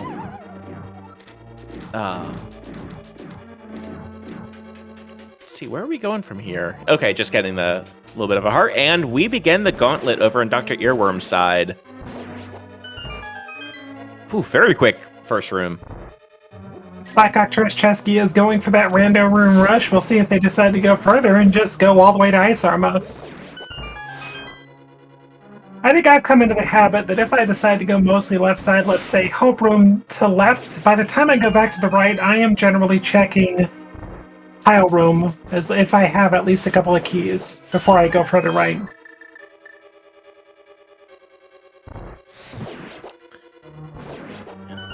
And through the gauntlet, Dr. Earworm, very well done. Yeah, well done.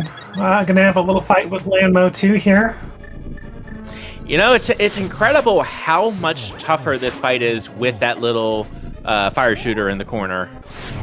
No kidding, huh? You think you've got him lined up nicely, and then you get bonked out of the way.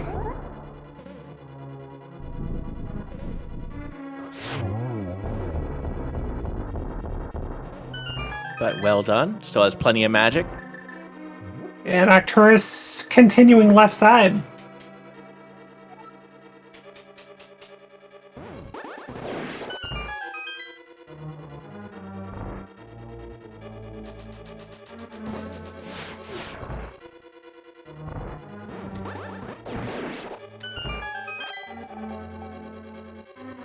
So they're going to be pretty even with each other, Arcturus Chesky and Josh Bittner,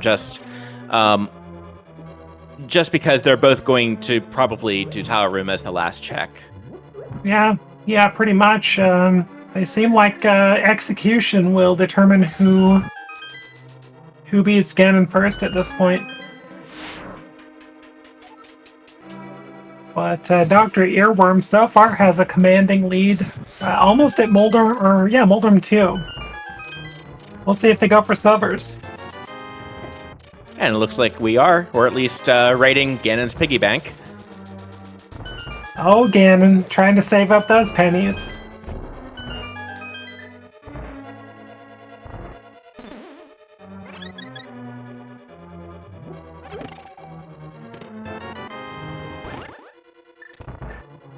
All right, and we get the almost go mode map. We know where we are now.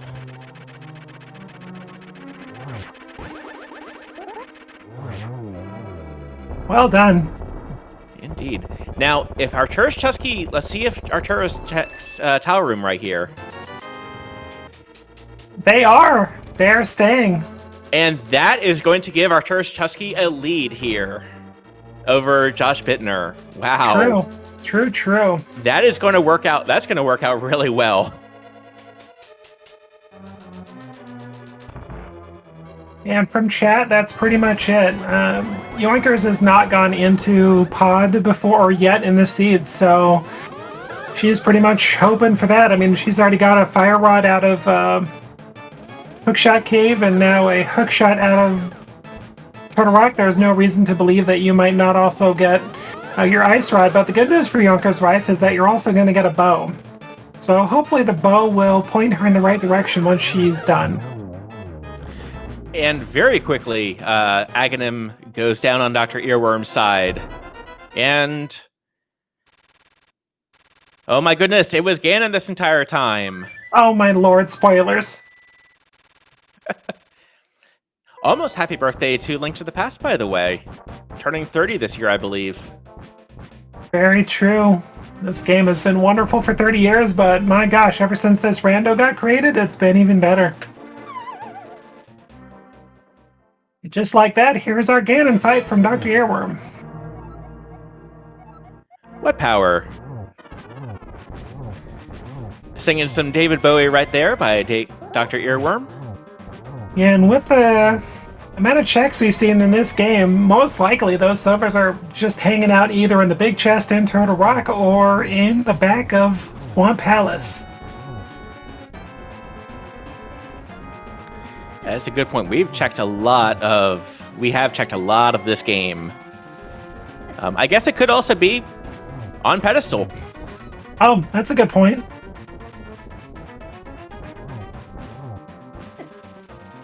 Well, the hope for Yoinker's wife is she'll follow the bow and not the hook shot after doing Turtle Rock here. And on to phase 3 is Dr. Earworm.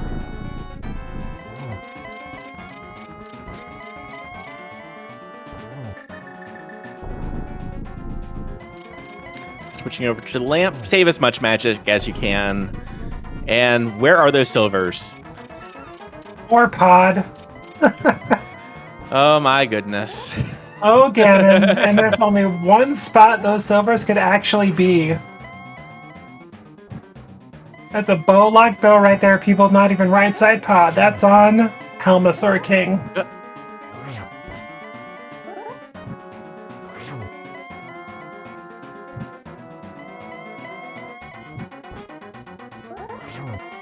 Okay, so we have Arcturus Chesky at Landmo 2. We have Josh Bittner just starting their ascent up Ganon's Tower.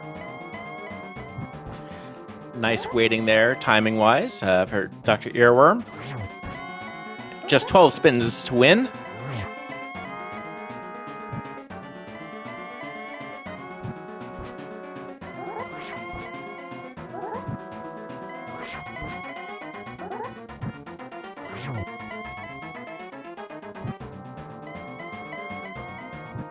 Good repositioning. Ganon looked to be coming in for a hug. And down goes Ganon. Get your GGs in chat as Dr. Earworm is about to finish this seed. GG to them. Holy moly, what a seed. What a seed indeed. And with that, Dr. Earworm has finished the game. Well done. And Dr. Earworm finished first on Restream and fourth overall with a time of 1:43.26 from racetime.gg. Well done. And not terribly far behind them, Arturus Chusky is just about at Moldorm 2. Josh Bittner right behind them at Landmolus 2. And Yoinker's wife taking a death on the laser bridge, but not too much of a problem there. And keeping in mind, they're still looking for the ice rod, but choosing to go in that top door first so that they could go ahead and take care of that. And we are joined in chat by Dr. Earworm. GG. Thank you. That was something. It sure was. What do you think? Give us your thoughts.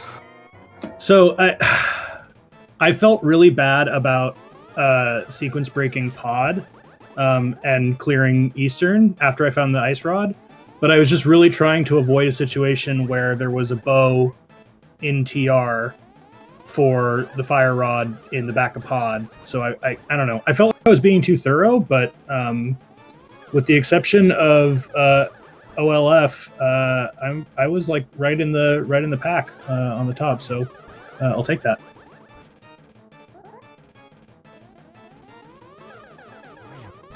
So early parts of this seed had everyone going every single direction. What are your thoughts about the first 15-20 minutes of this seed? Oh, that was so long ago. Can you remind me what happened? Everything. You guys were just pointed in directions of what? Mirror in Agina and Flute off other places, and just other. This is the game giving you so many places that you can go early.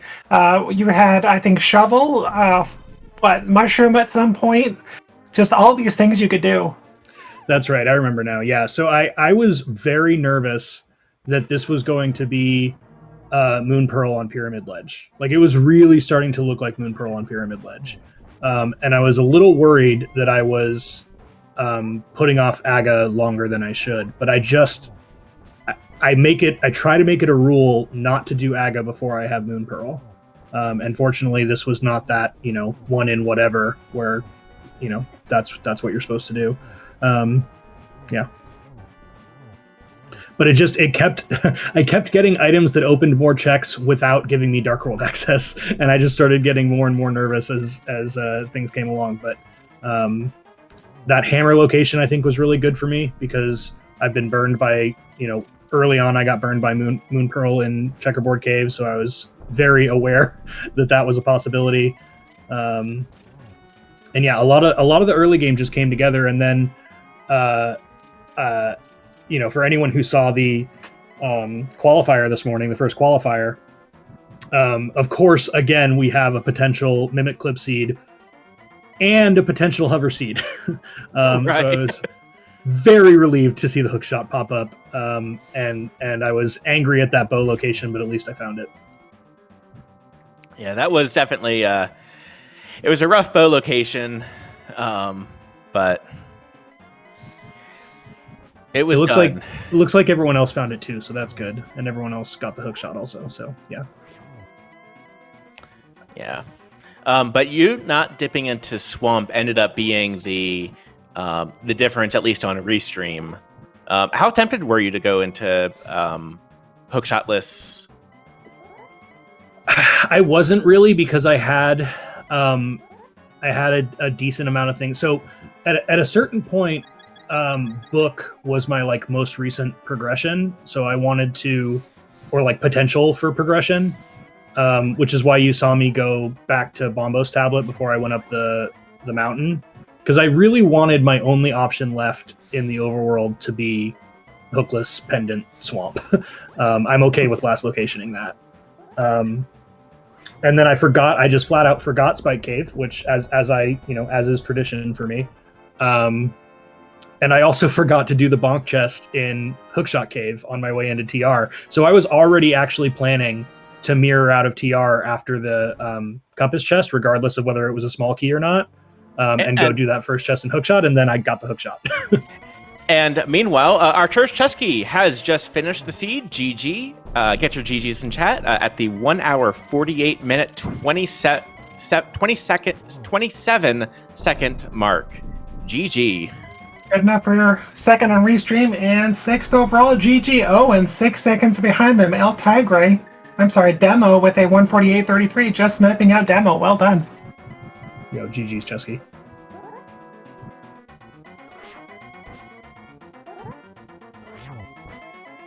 But yeah, that definitely makes sense from a whether or not you're doing swamp, pendant swamp, and I guess the only one that was really required was just pod and just for that ice rod. Yeah, that first chest ice rod. At first I was like, oh, I hope it's bow locked, right? Just let me get out of here. And then once I did find the ice rod in there, then I started, like I said, worrying about some janky logic chain where I'd have to go up the mountain and then back down the mountain, and I figured let's just clear it now.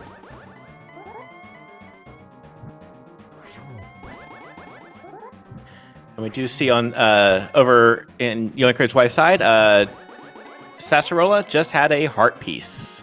But it looks like she is making the right call. She's going towards pod for that ice rod. That'll be their go mode.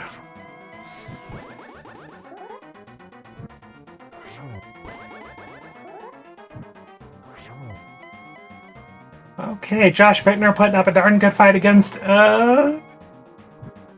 what's his name? Ganon. Oh, there we go, that final hit. Get your GGs in chat for Josh Bittner as well. Did anyone get the silvers, or were they locked behind Hookshot and Swamp? They actually, per Ganon, they were in pod, which puts them on Helmasaur King. Oh, I thought he said Swamp Palace. Okay. Did he? I thought he said pod. I could have missed that. He might have said Dark Palace. Yeah, I might have misread it. Oh, Obscure Life Form confirming Swamp. In a swamp? Oh gosh. In the Swamp Drain chest. Well, I misread Ganon. That text flew by so fast. But Josh Bittner finishes third on Restream and 8th overall with a 150.34. Well done. And looks like we have Arcturus Chesky joining us in chat. GG to you. GG's, thank you very much. GG's Chesky. Thank you. So give us your thoughts. How'd you like the seed? What did I just play? You played a Professor Professor Renderer special. Yeah, apparently. I gotta say, my favorite moment though was doing Mimic Cave and finding that bow. Oh my goodness, yeah. And we're also joined by Josh Bittner. Welcome Hello. in, GG. Thank you. Hey Josh, GG's. Yes, good game. Don't be a coward, just go to TR immediately. Apparently. Yeah, what were your thoughts on the seed? Pretty rough, because twice in one day there was potential Mimic Clip seed, eh? I heard from the tournament qualifier this morning, and if you could have theoretically skipped both bows because you would have been in go mode otherwise. But yeah, regrets about continuing in pod and then going into Eastern. I could have finished quite a bit sooner, even despite some of my clowning mid-game. I made that same call, Josh. It was hard to walk away from that knowing that, I don't know if you still needed Fire Rod at the time, but I did. Yeah, I did too. I mean, Fire Rod was in TR, was it not? It was Hookshot Cave. Hookshot Cave. Okay. Yeah, I didn't have the boost. I got that very late. So, I mean, I went back up after clearing those 2 dungeons. The only thing I did not do was go into Swamp. But yeah, so I mean, I got that fire rod super late after bonking over to it, and I'm like, oh, very cool. Cool. So, So one thing we were kind of picking Dr. Earworm's brain about, and I'm curious about your thoughts. What are your thoughts about the first 15 to 20 minutes of the seed with the seed pulling you in every single direction? yeah, I mean, it threw me all over the place. I feel like I must have been one of the last people into the Dark World because I put it off for so long. I mean, I didn't take the Agabait, but, you know, you were basically... I last located that pearl, essentially, almost. I don't know, any seed that has either unclearable pod Eastern, or especially if they're pendants, I am allergic to them, so if you are racing me in Open Plus later today, congrats, you'll win.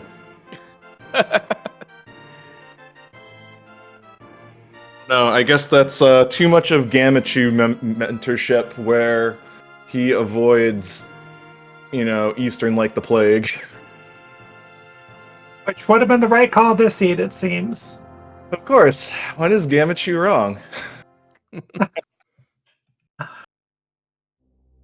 But yeah, that was a pretty tough seed. Getting pulled in different directions. I don't know where a fourth sword was, but I felt very nervous about Aga 1 when I clowned my way over to Zora to get my Master Sword. I was like, oh, I can do Aga 1 now, but I put it off and rewarded eventually, but there was enough, I'm sure, routing things. I mean, it was kind of unfortunate going up to Hera the first time and beating it before going to Desert, when the mirror spot in Desert had a hammer, and you could have continued after beating Hera to go to East Death Mountain. It sounds like we had really similar early game routes, because I had a lot of the same fears there. I also did the early Zora and found the Master Sword and went, ooh, oh no. Yeah, I mean, we're about to see my collection rate. It's going to be pretty hysterical. I mean, granted, I put some intentional fluff at the end. Once the stupid big key, the final FU of the seed, just a classic tile room big key. I just decided to fluff the rest of the dungeon aside from the big chests. So we'll add a bunch more chests there for fun. And that's where Arturus Chesky actually did Tower Room before the rest of the right side. And wow, okay, God Vision, sure. You madman! You sick, twisted freak! I can't believe you. I'll be honest. I say that affectionately, by the way. Of course. I almost mirrored out of DM's room and did right side, and I was going to do tile room first after Hope. Because we got all of those small keys in DM's room, and that just kind of pushed me over to, okay, it'll be fun if tile rooms, if it's in tile rooms, so it'll be fun. It'll be fun to say that I did that. Yeah. Oh man, that was just a rough seed. I mean, It was very cool hammer, very cool fire rod and hook shot. Just go. I don't know. I had those thoughts about, about 4 crystals in, where I was like, I should just go to TR, you coward, and I did not, and I regret it. Well, and then and then the whole Desert Palace Mire area with the boots and the Cane of Samaria. I got super lucky. I'm sure someone must have noticed, because I was in the middle of my South Dark World sweep with I didn't go in. I skipped before I went into Vu. After finishing, I did the Smith chain and then went over to the Mire area, and I'm just like, oh wow, I am a lucky boy. Because I should have just continued on to Village of Outcasts, and yeah. Ooh, my collection rate's a 177. That's high. In Mire, I normally would leave cutscene chest behind, but I only had Master Sword and no bow. So I was just praying for a sword or a bow or the cape, and I got the cape, and yeah. Yeah, I had thoughts of going into Mire immediately after Desert Palace, but I was like, 8 Hearts, Master Sword, and no invincibility, no bow. I was like, that is extremely low percent. And I forget if I had green mail or blue mail at that point, but point being, on 8 Hearts with no way to either cheese it or really do any sort of damage outside the Master Sword, I was just like, that's above my skill level, and maybe that's bad and I should practice it, but I was like, that can come later. Yeah, it's still it's one of those. It just doesn't feel good. It just doesn't feel good. It's just like, I feel like, I mean, maybe I could have done it. I have done it in the past. It's just like one of those, I'm pretty sure in the extra time it would take to beat that boss cautiously, I would have been able to do lots of other things, and whether that was wrong or right, I don't know. But, yeah, that was wild. Oh boy. I mean, you gotta love doing, I mean, some of the clowning stuff I did at the beginning, I pretty much did all of the fetch quests very early. I don't know, I always get sus when there's an early mushroom. Between early mushroom and I guess the only one that really paid out with was the Smith chain, and even then, although that was the only armor that we saw, so Yeah, I mean, that was kind of nice to get. Although, I mean, if we're playing any of the hard modes, you should just get used to not having any armor upgrades at all. right. So, yeah, I mean, that was a nice pickup, but that was definitely a big brain play I was like, why don't I check the Mire area first? And that ended up working out quite nicely. So, a little question for you, Josh, though. Any particular reason why you skipped Bonk Rocks? Oh. It had half magic. Because Bonk Rocks did not exist. I was like, oh, he's gonna run in Bonk Rocks and Graveyard Ledge and Kingstone, and oh, right by Bonk Rocks, bye. And that happened to have half magic. Oh, that would have been nice. I remember when I was playing Obscure Lifeform last night on Ladder, and of course, because it's Open Plus, I love the troll where right in Link's house was the little mini magic pot, which was signifying that you could have had half magic. I was just like, right from the get-go, trolled. All right, and Yoinker's wife in the meantime, just about to enter Ganon's tower.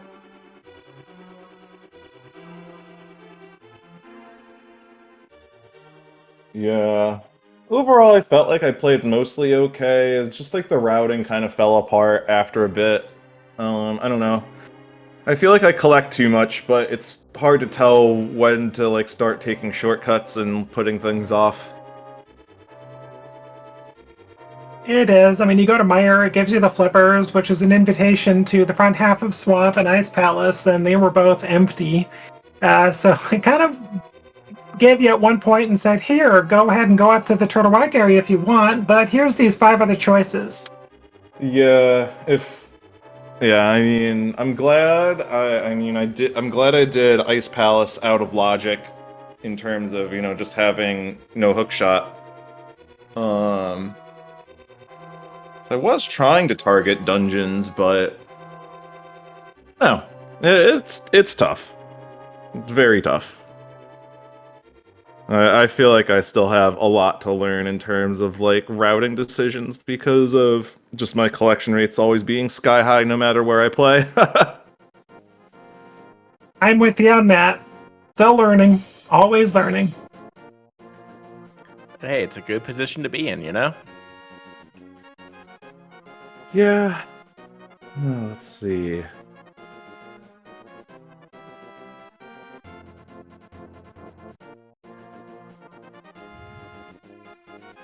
All right, and Yoinker's wife, by the way, going on the left side of GT Basement. Gonna go ahead and continue going through that. Dr. Earworm, kind of what are your kind of final thoughts on the seed? Very pleasantly surprised. I didn't have the race time room open until I got to Ganon. So I thought I was way further behind than I was. So that's a pleasant surprise and nice to see that. And maybe a lesson to learn for myself there. And thank God that I had just gotten burnt by skipping Pendant Pod in the qualifier this morning, because it saved me an extra trip up the mountain to get my ice rod. There you go. And then Arturas Chowsky, what are your kind of final thoughts on the seed? That was one of the most fun early games I've ever had. Just with flying all around, that was a lot of fun. This was a hour 48 minutes of Blur. And don't accidentally turn your input on your emulator to mouse instead of controller, and then you won't be standing in a house for like a minute and a half, 2 minutes trying to figure out what's going on. You know, we were wondering if you were having controller problems. I think right after you had turned in the flute. Yep, that's the one. Yeah, so we were getting a little bit worried that it was a controller issue. I'm very glad that you got it resolved. Thank you. So am I. that was 2 minutes of sheer panic. Did anyone notice my interesting light world overworld textures? I don't know what happened, but my console was displaying ledges very weird. Oh yeah. Yeah, I was wondering about that. I don't know. Sometimes I wonder if I need to redump my legally obtained Japanese 1.0 ROM of the game, because sometimes I've had some seeds where I've had either glitches happen with either sound stuff that happened that was sounding really weird, like glitching sound, like it's like one of the songs I remember posting in tech support like about a month ago. And then there was another time when I was racing Lumaga on the ladder, and every time I went to try to fight a crystal blind, I got 2 sword hits in, and then after the second sword hit, the game would hard lock and crash. That's not good. Yeah, it's kind of weird. You know, I've updated my NT to the latest firmware, and I have I think I have the most current version of the SD to SNES software on the cart. But every so often I get these weird things happening in my seed. So that was like the first thing. I was like, I don't know what that's about.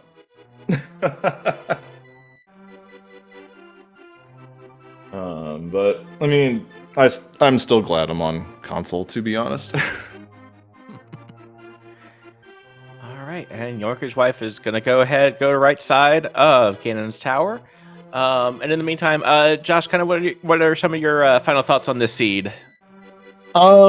It had a lot of promise, and then it got very nasty, so I keep playing more garbage, so I can't wait to play. I mean, goodness, Obscure Lifeform, you know, probably, I don't know, he's part of that top tier cadre in this scene, you know. I mean, it still took them an hour and a half almost, and then everyone else was like an hour 40, so this was just a lousy seed in general. But, you know, I had fun. Thanks for having me on, and thanks for you all volunteering. It's always a treat to be featured. Hello, chat, for my interesting play. I hope people that weren't laughing too hard, or maybe, you know what, laugh all you want. All right, and Yorker's wife is about to get the bad news about the Big Key location.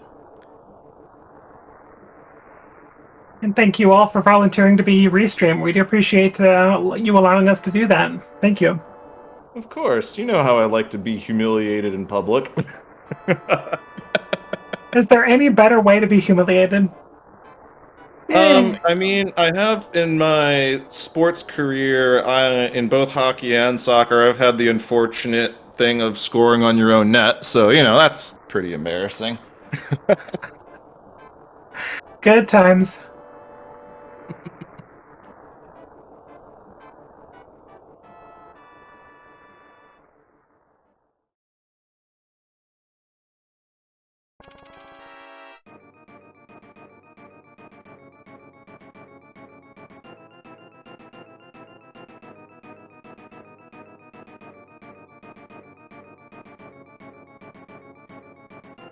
All right.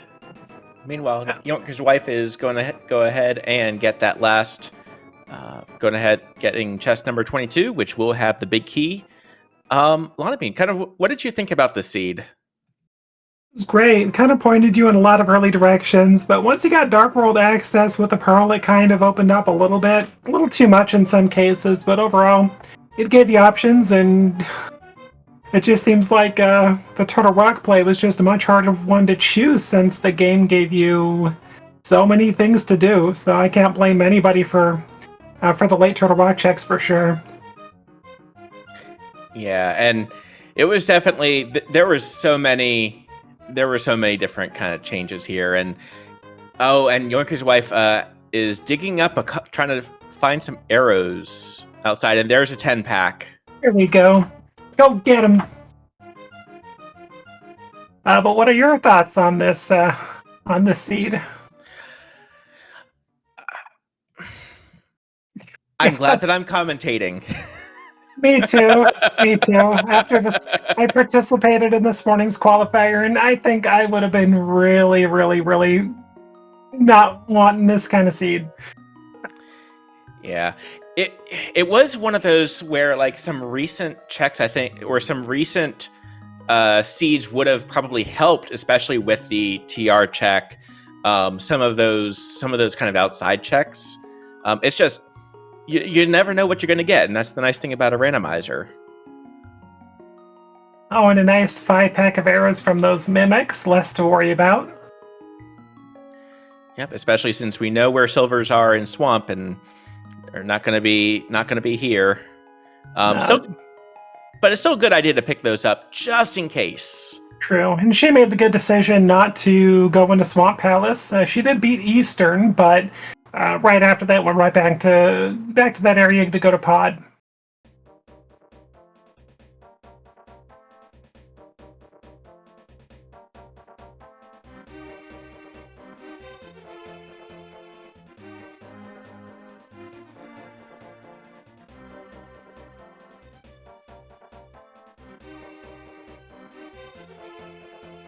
What a seed to end the week, though. Oh my goodness, yeah. And tomorrow we're going to have a good amount of, on the Speed Gaming channels, we're going to have a good amount of races as well with the daily at 2 p.m. Eastern. And we also have the second tournament qualifier at 8 p.m. Eastern. We do, and also Super Metroid Multi-World Tournament going on as well. No channel assigned to that yet, but that'll be tomorrow at about 2:30 Eastern. There we go. We have a Link to the Past Super Metroid Combo Rando Hard Mode going on at 6 p.m. 9 p.m. Eastern, pardon me. No channel assigned to that yet, but definitely stay tuned to these Speed Gaming and Rando channels for plenty of good races coming up. Yeah, and please give a follow to all of the Speed Gaming channels. Speed Gaming 2, Speed Gaming 3. Get notified when these races happen. A lot of fantastic racers across many different games, not just Link to the Past. Although we like Link to the Past. We do. And Yorker's wife is taking down Land Molus number 2. And there's also, besides the Speed Gaming channels, ALTTP Randomizer channels are also going to be hosting the qualifiers as well.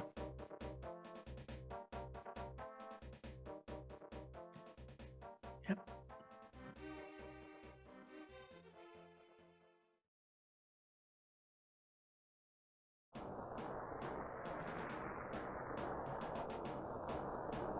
As we get also Dr. Earworm playing something. That is Bomb Flip, as part of the, I believe, as part of the April Fool's thing on from the ALTTPR website. I have not seen this yet. Okay. There is definitely a lot of creativity. There's a lot of creativity over in ALTTPR world.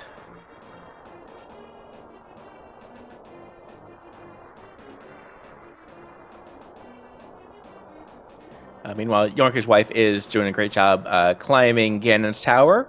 Probably going to be looking for those silvers as well. And we know they're not here, unfortunately.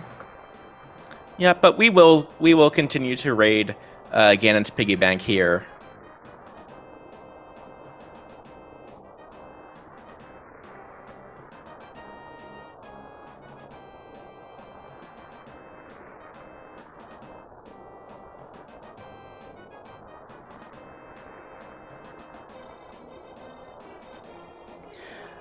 So something I'd like to get your opinion on, because I've noticed a couple racers go to the right when trying to get that chest and the magic, and Yorker's wife going from the top down over towards that side.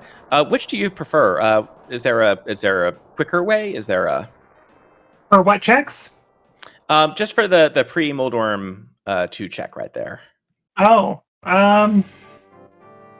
depends really. I mean, if I need to get the chest, I'll probably go ahead and powder the 2 enemies you can powder and then get the chest, I suppose, really quick. But for the most part, I just usually skip it.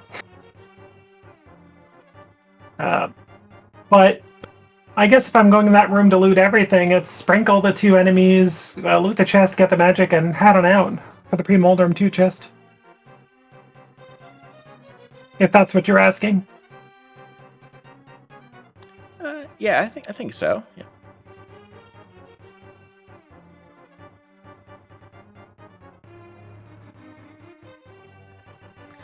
All right, and we are down to some agonometry, 6 reflectable hits to go.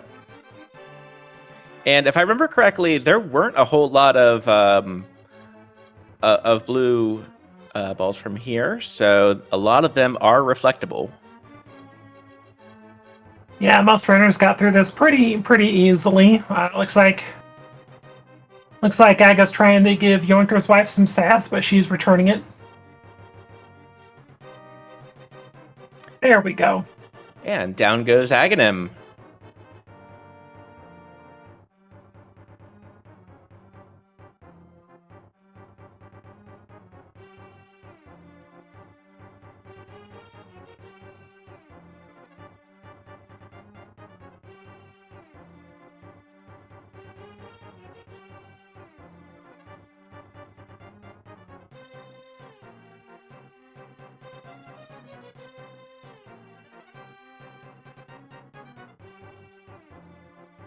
Okay, and here we go with Yoinker's wife's Ganon fight.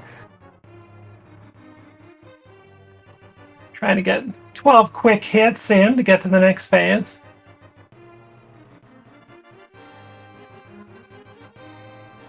Yep, and meanwhile getting that David Bowie magic dance right there. That's what Ganon's been singing this entire time. Yeah, he's got some musical talent. What can we say? Oh. And we never did find Red Mail yet either. We did not.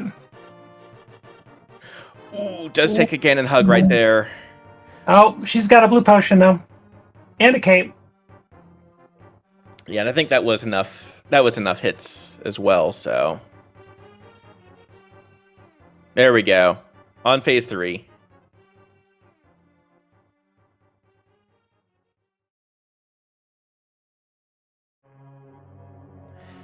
And chat mentioning that Red Mail may have been in the back of Swamp as well. So That would have been that. Oh my goodness! So the back of swamp having both silvers and red mail, that would be rough. And there is the swamp palace.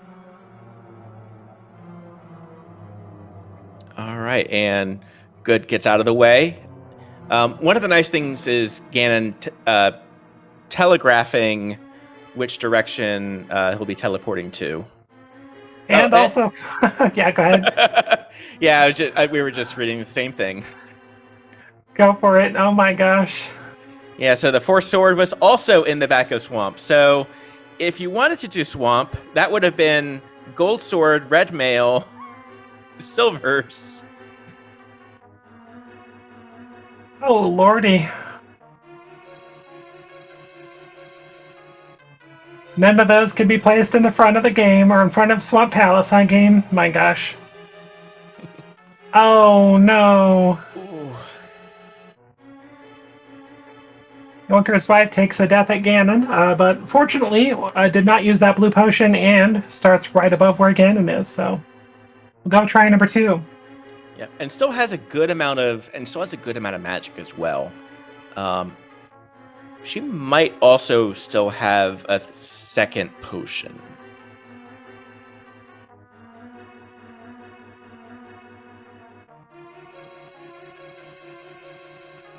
Up and confirmation, red mail was on Argus. So you had to work a little bit for that red mail, but it was there. And if you're already in the back, you might as well go ahead and take down Argus as well. True. I mean, you got that sword, you got the silvers, why not? Yep, and looks like that'll do it for phase 2 over on Yorker's wife.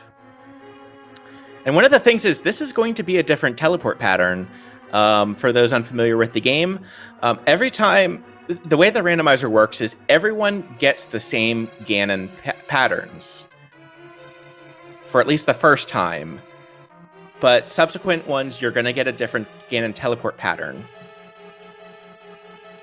It's the exact same with Aghanim 1 and 2. If you have to retry that fight, it will be a different pattern. A randomized pattern. All right, and did have enough, and we'll go ahead and burn that blue potion right now. Get the fire rod, and yeah, might as well go for the fire rod right here.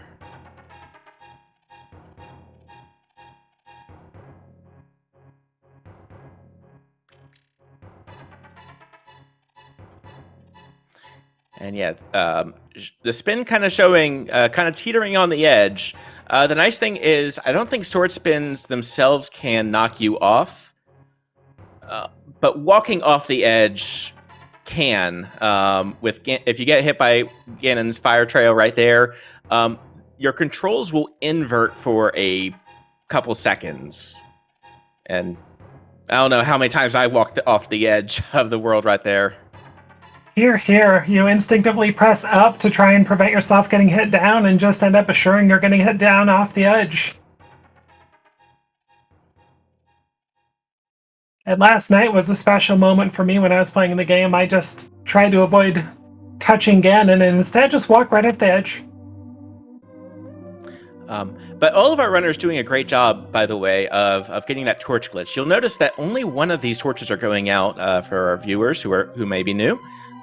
Only that left torch is going out, and that's because as long as you light it before the right-hand one goes out that first time, right one will just never go out. Weird little bug, but if you don't have half magic and you're on silver, or if you're on Master Sword, it could save you a lot of hassle. Right, and especially if you don't have too many...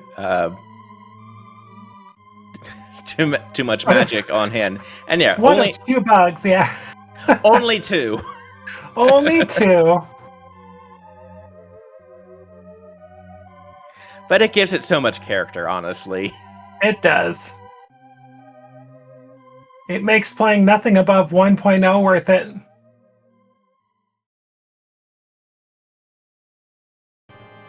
All right, and Yorker's wife getting those 12 sword spins. 12 sword spins will take down Ganon as well. And she should be Good close. approach. Oh, Speaking of, get your GGs in chat, as Yorker's wife has defeated Ganon and is about to cross the bridge and complete the game. GG to Yoinker's wife. Well done. And there we go. She finishes fourth on Restream and it looks like 15th overall with a time of 2:23:08. GG.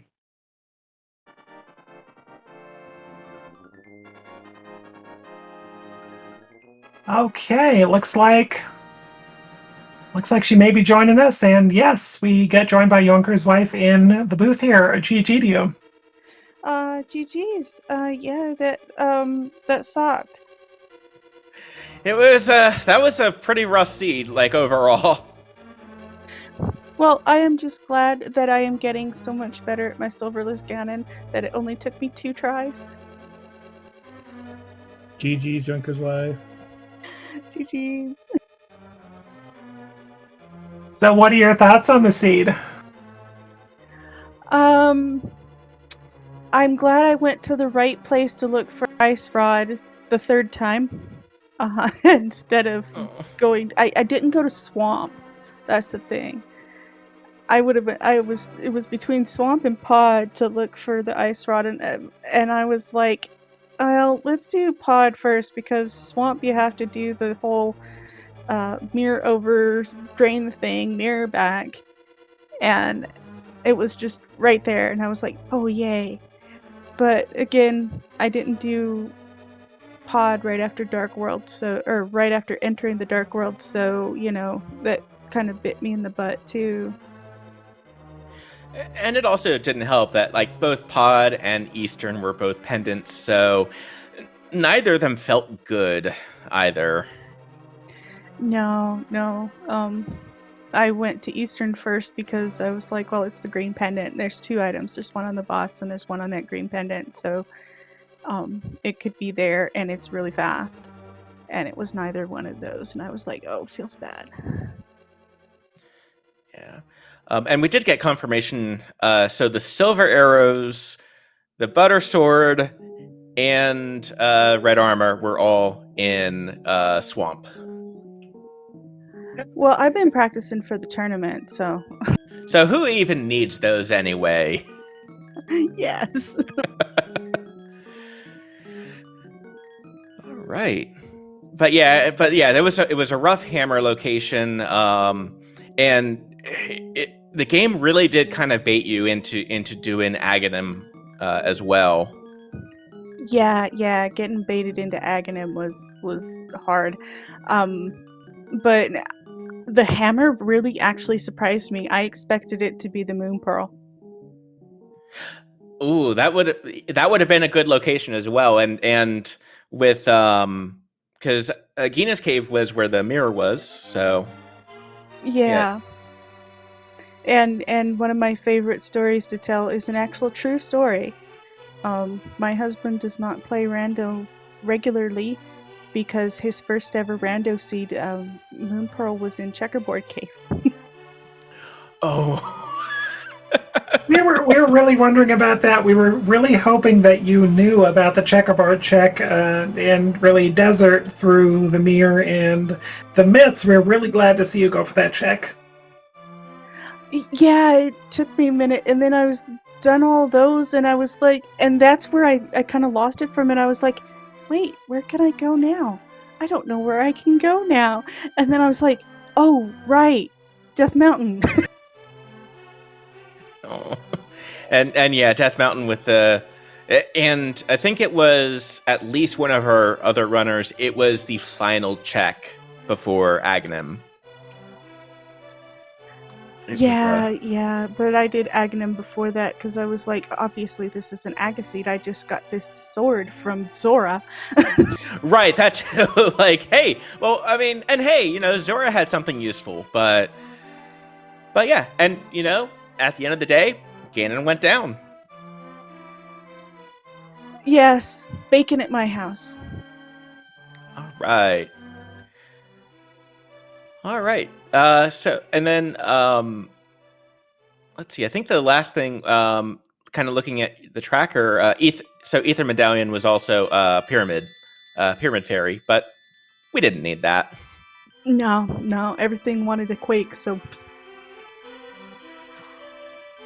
At least that was one thing, at least that was one kind of nice thing. Like, okay, both Quake and both pretty early, both before you needed them. yeah. Where did I find that fire rod? I forgot. Fire Rod was Hookshot Cave. Oh, right, yeah, the bonk chest. Right. We're really glad that because that led you into Turtle Rock, which got you the hookshot. It was just, they were just flipped, Yeah.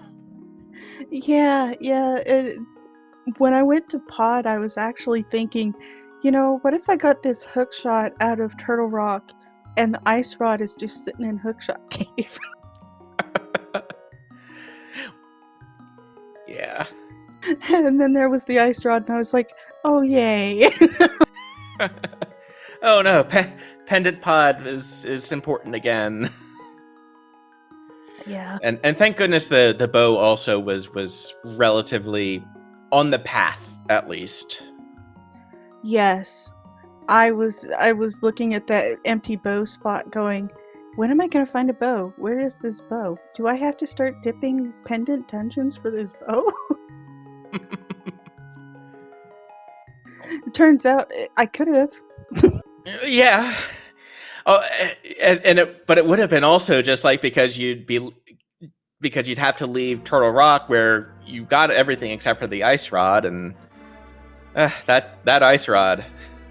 Turtle Rock blocking 2 bows is pretty mean. It is.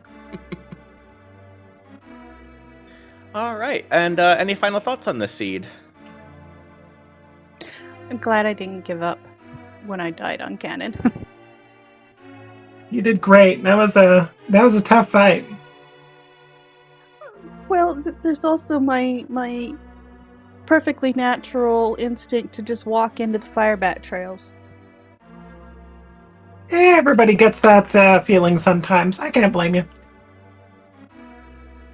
But GG's and thanks for the restream. I know it's a tough to stick it out to watch me all the way sometimes. Thank you for putting yourself out there for us to do that. We appreciate it. And who did we have tracking? Because GG's on the tracking. Yep. Today we had Robs and Dat Wave on the tracking. Oh, Robs, thank you for the tracking. I know how hard tracking is. I track. All right. And I think that will do it for us today. Thank you, everyone, for watching along. Thank you again to our runners, Dr. Earworm, Arturus Chusky, Josh Bittner, Yoinker's wife. And thank you again to my co-commentator, Lana Bean, and to our trackers, Dat Wave and Robs. Lana Bean, I'll let you have the final word.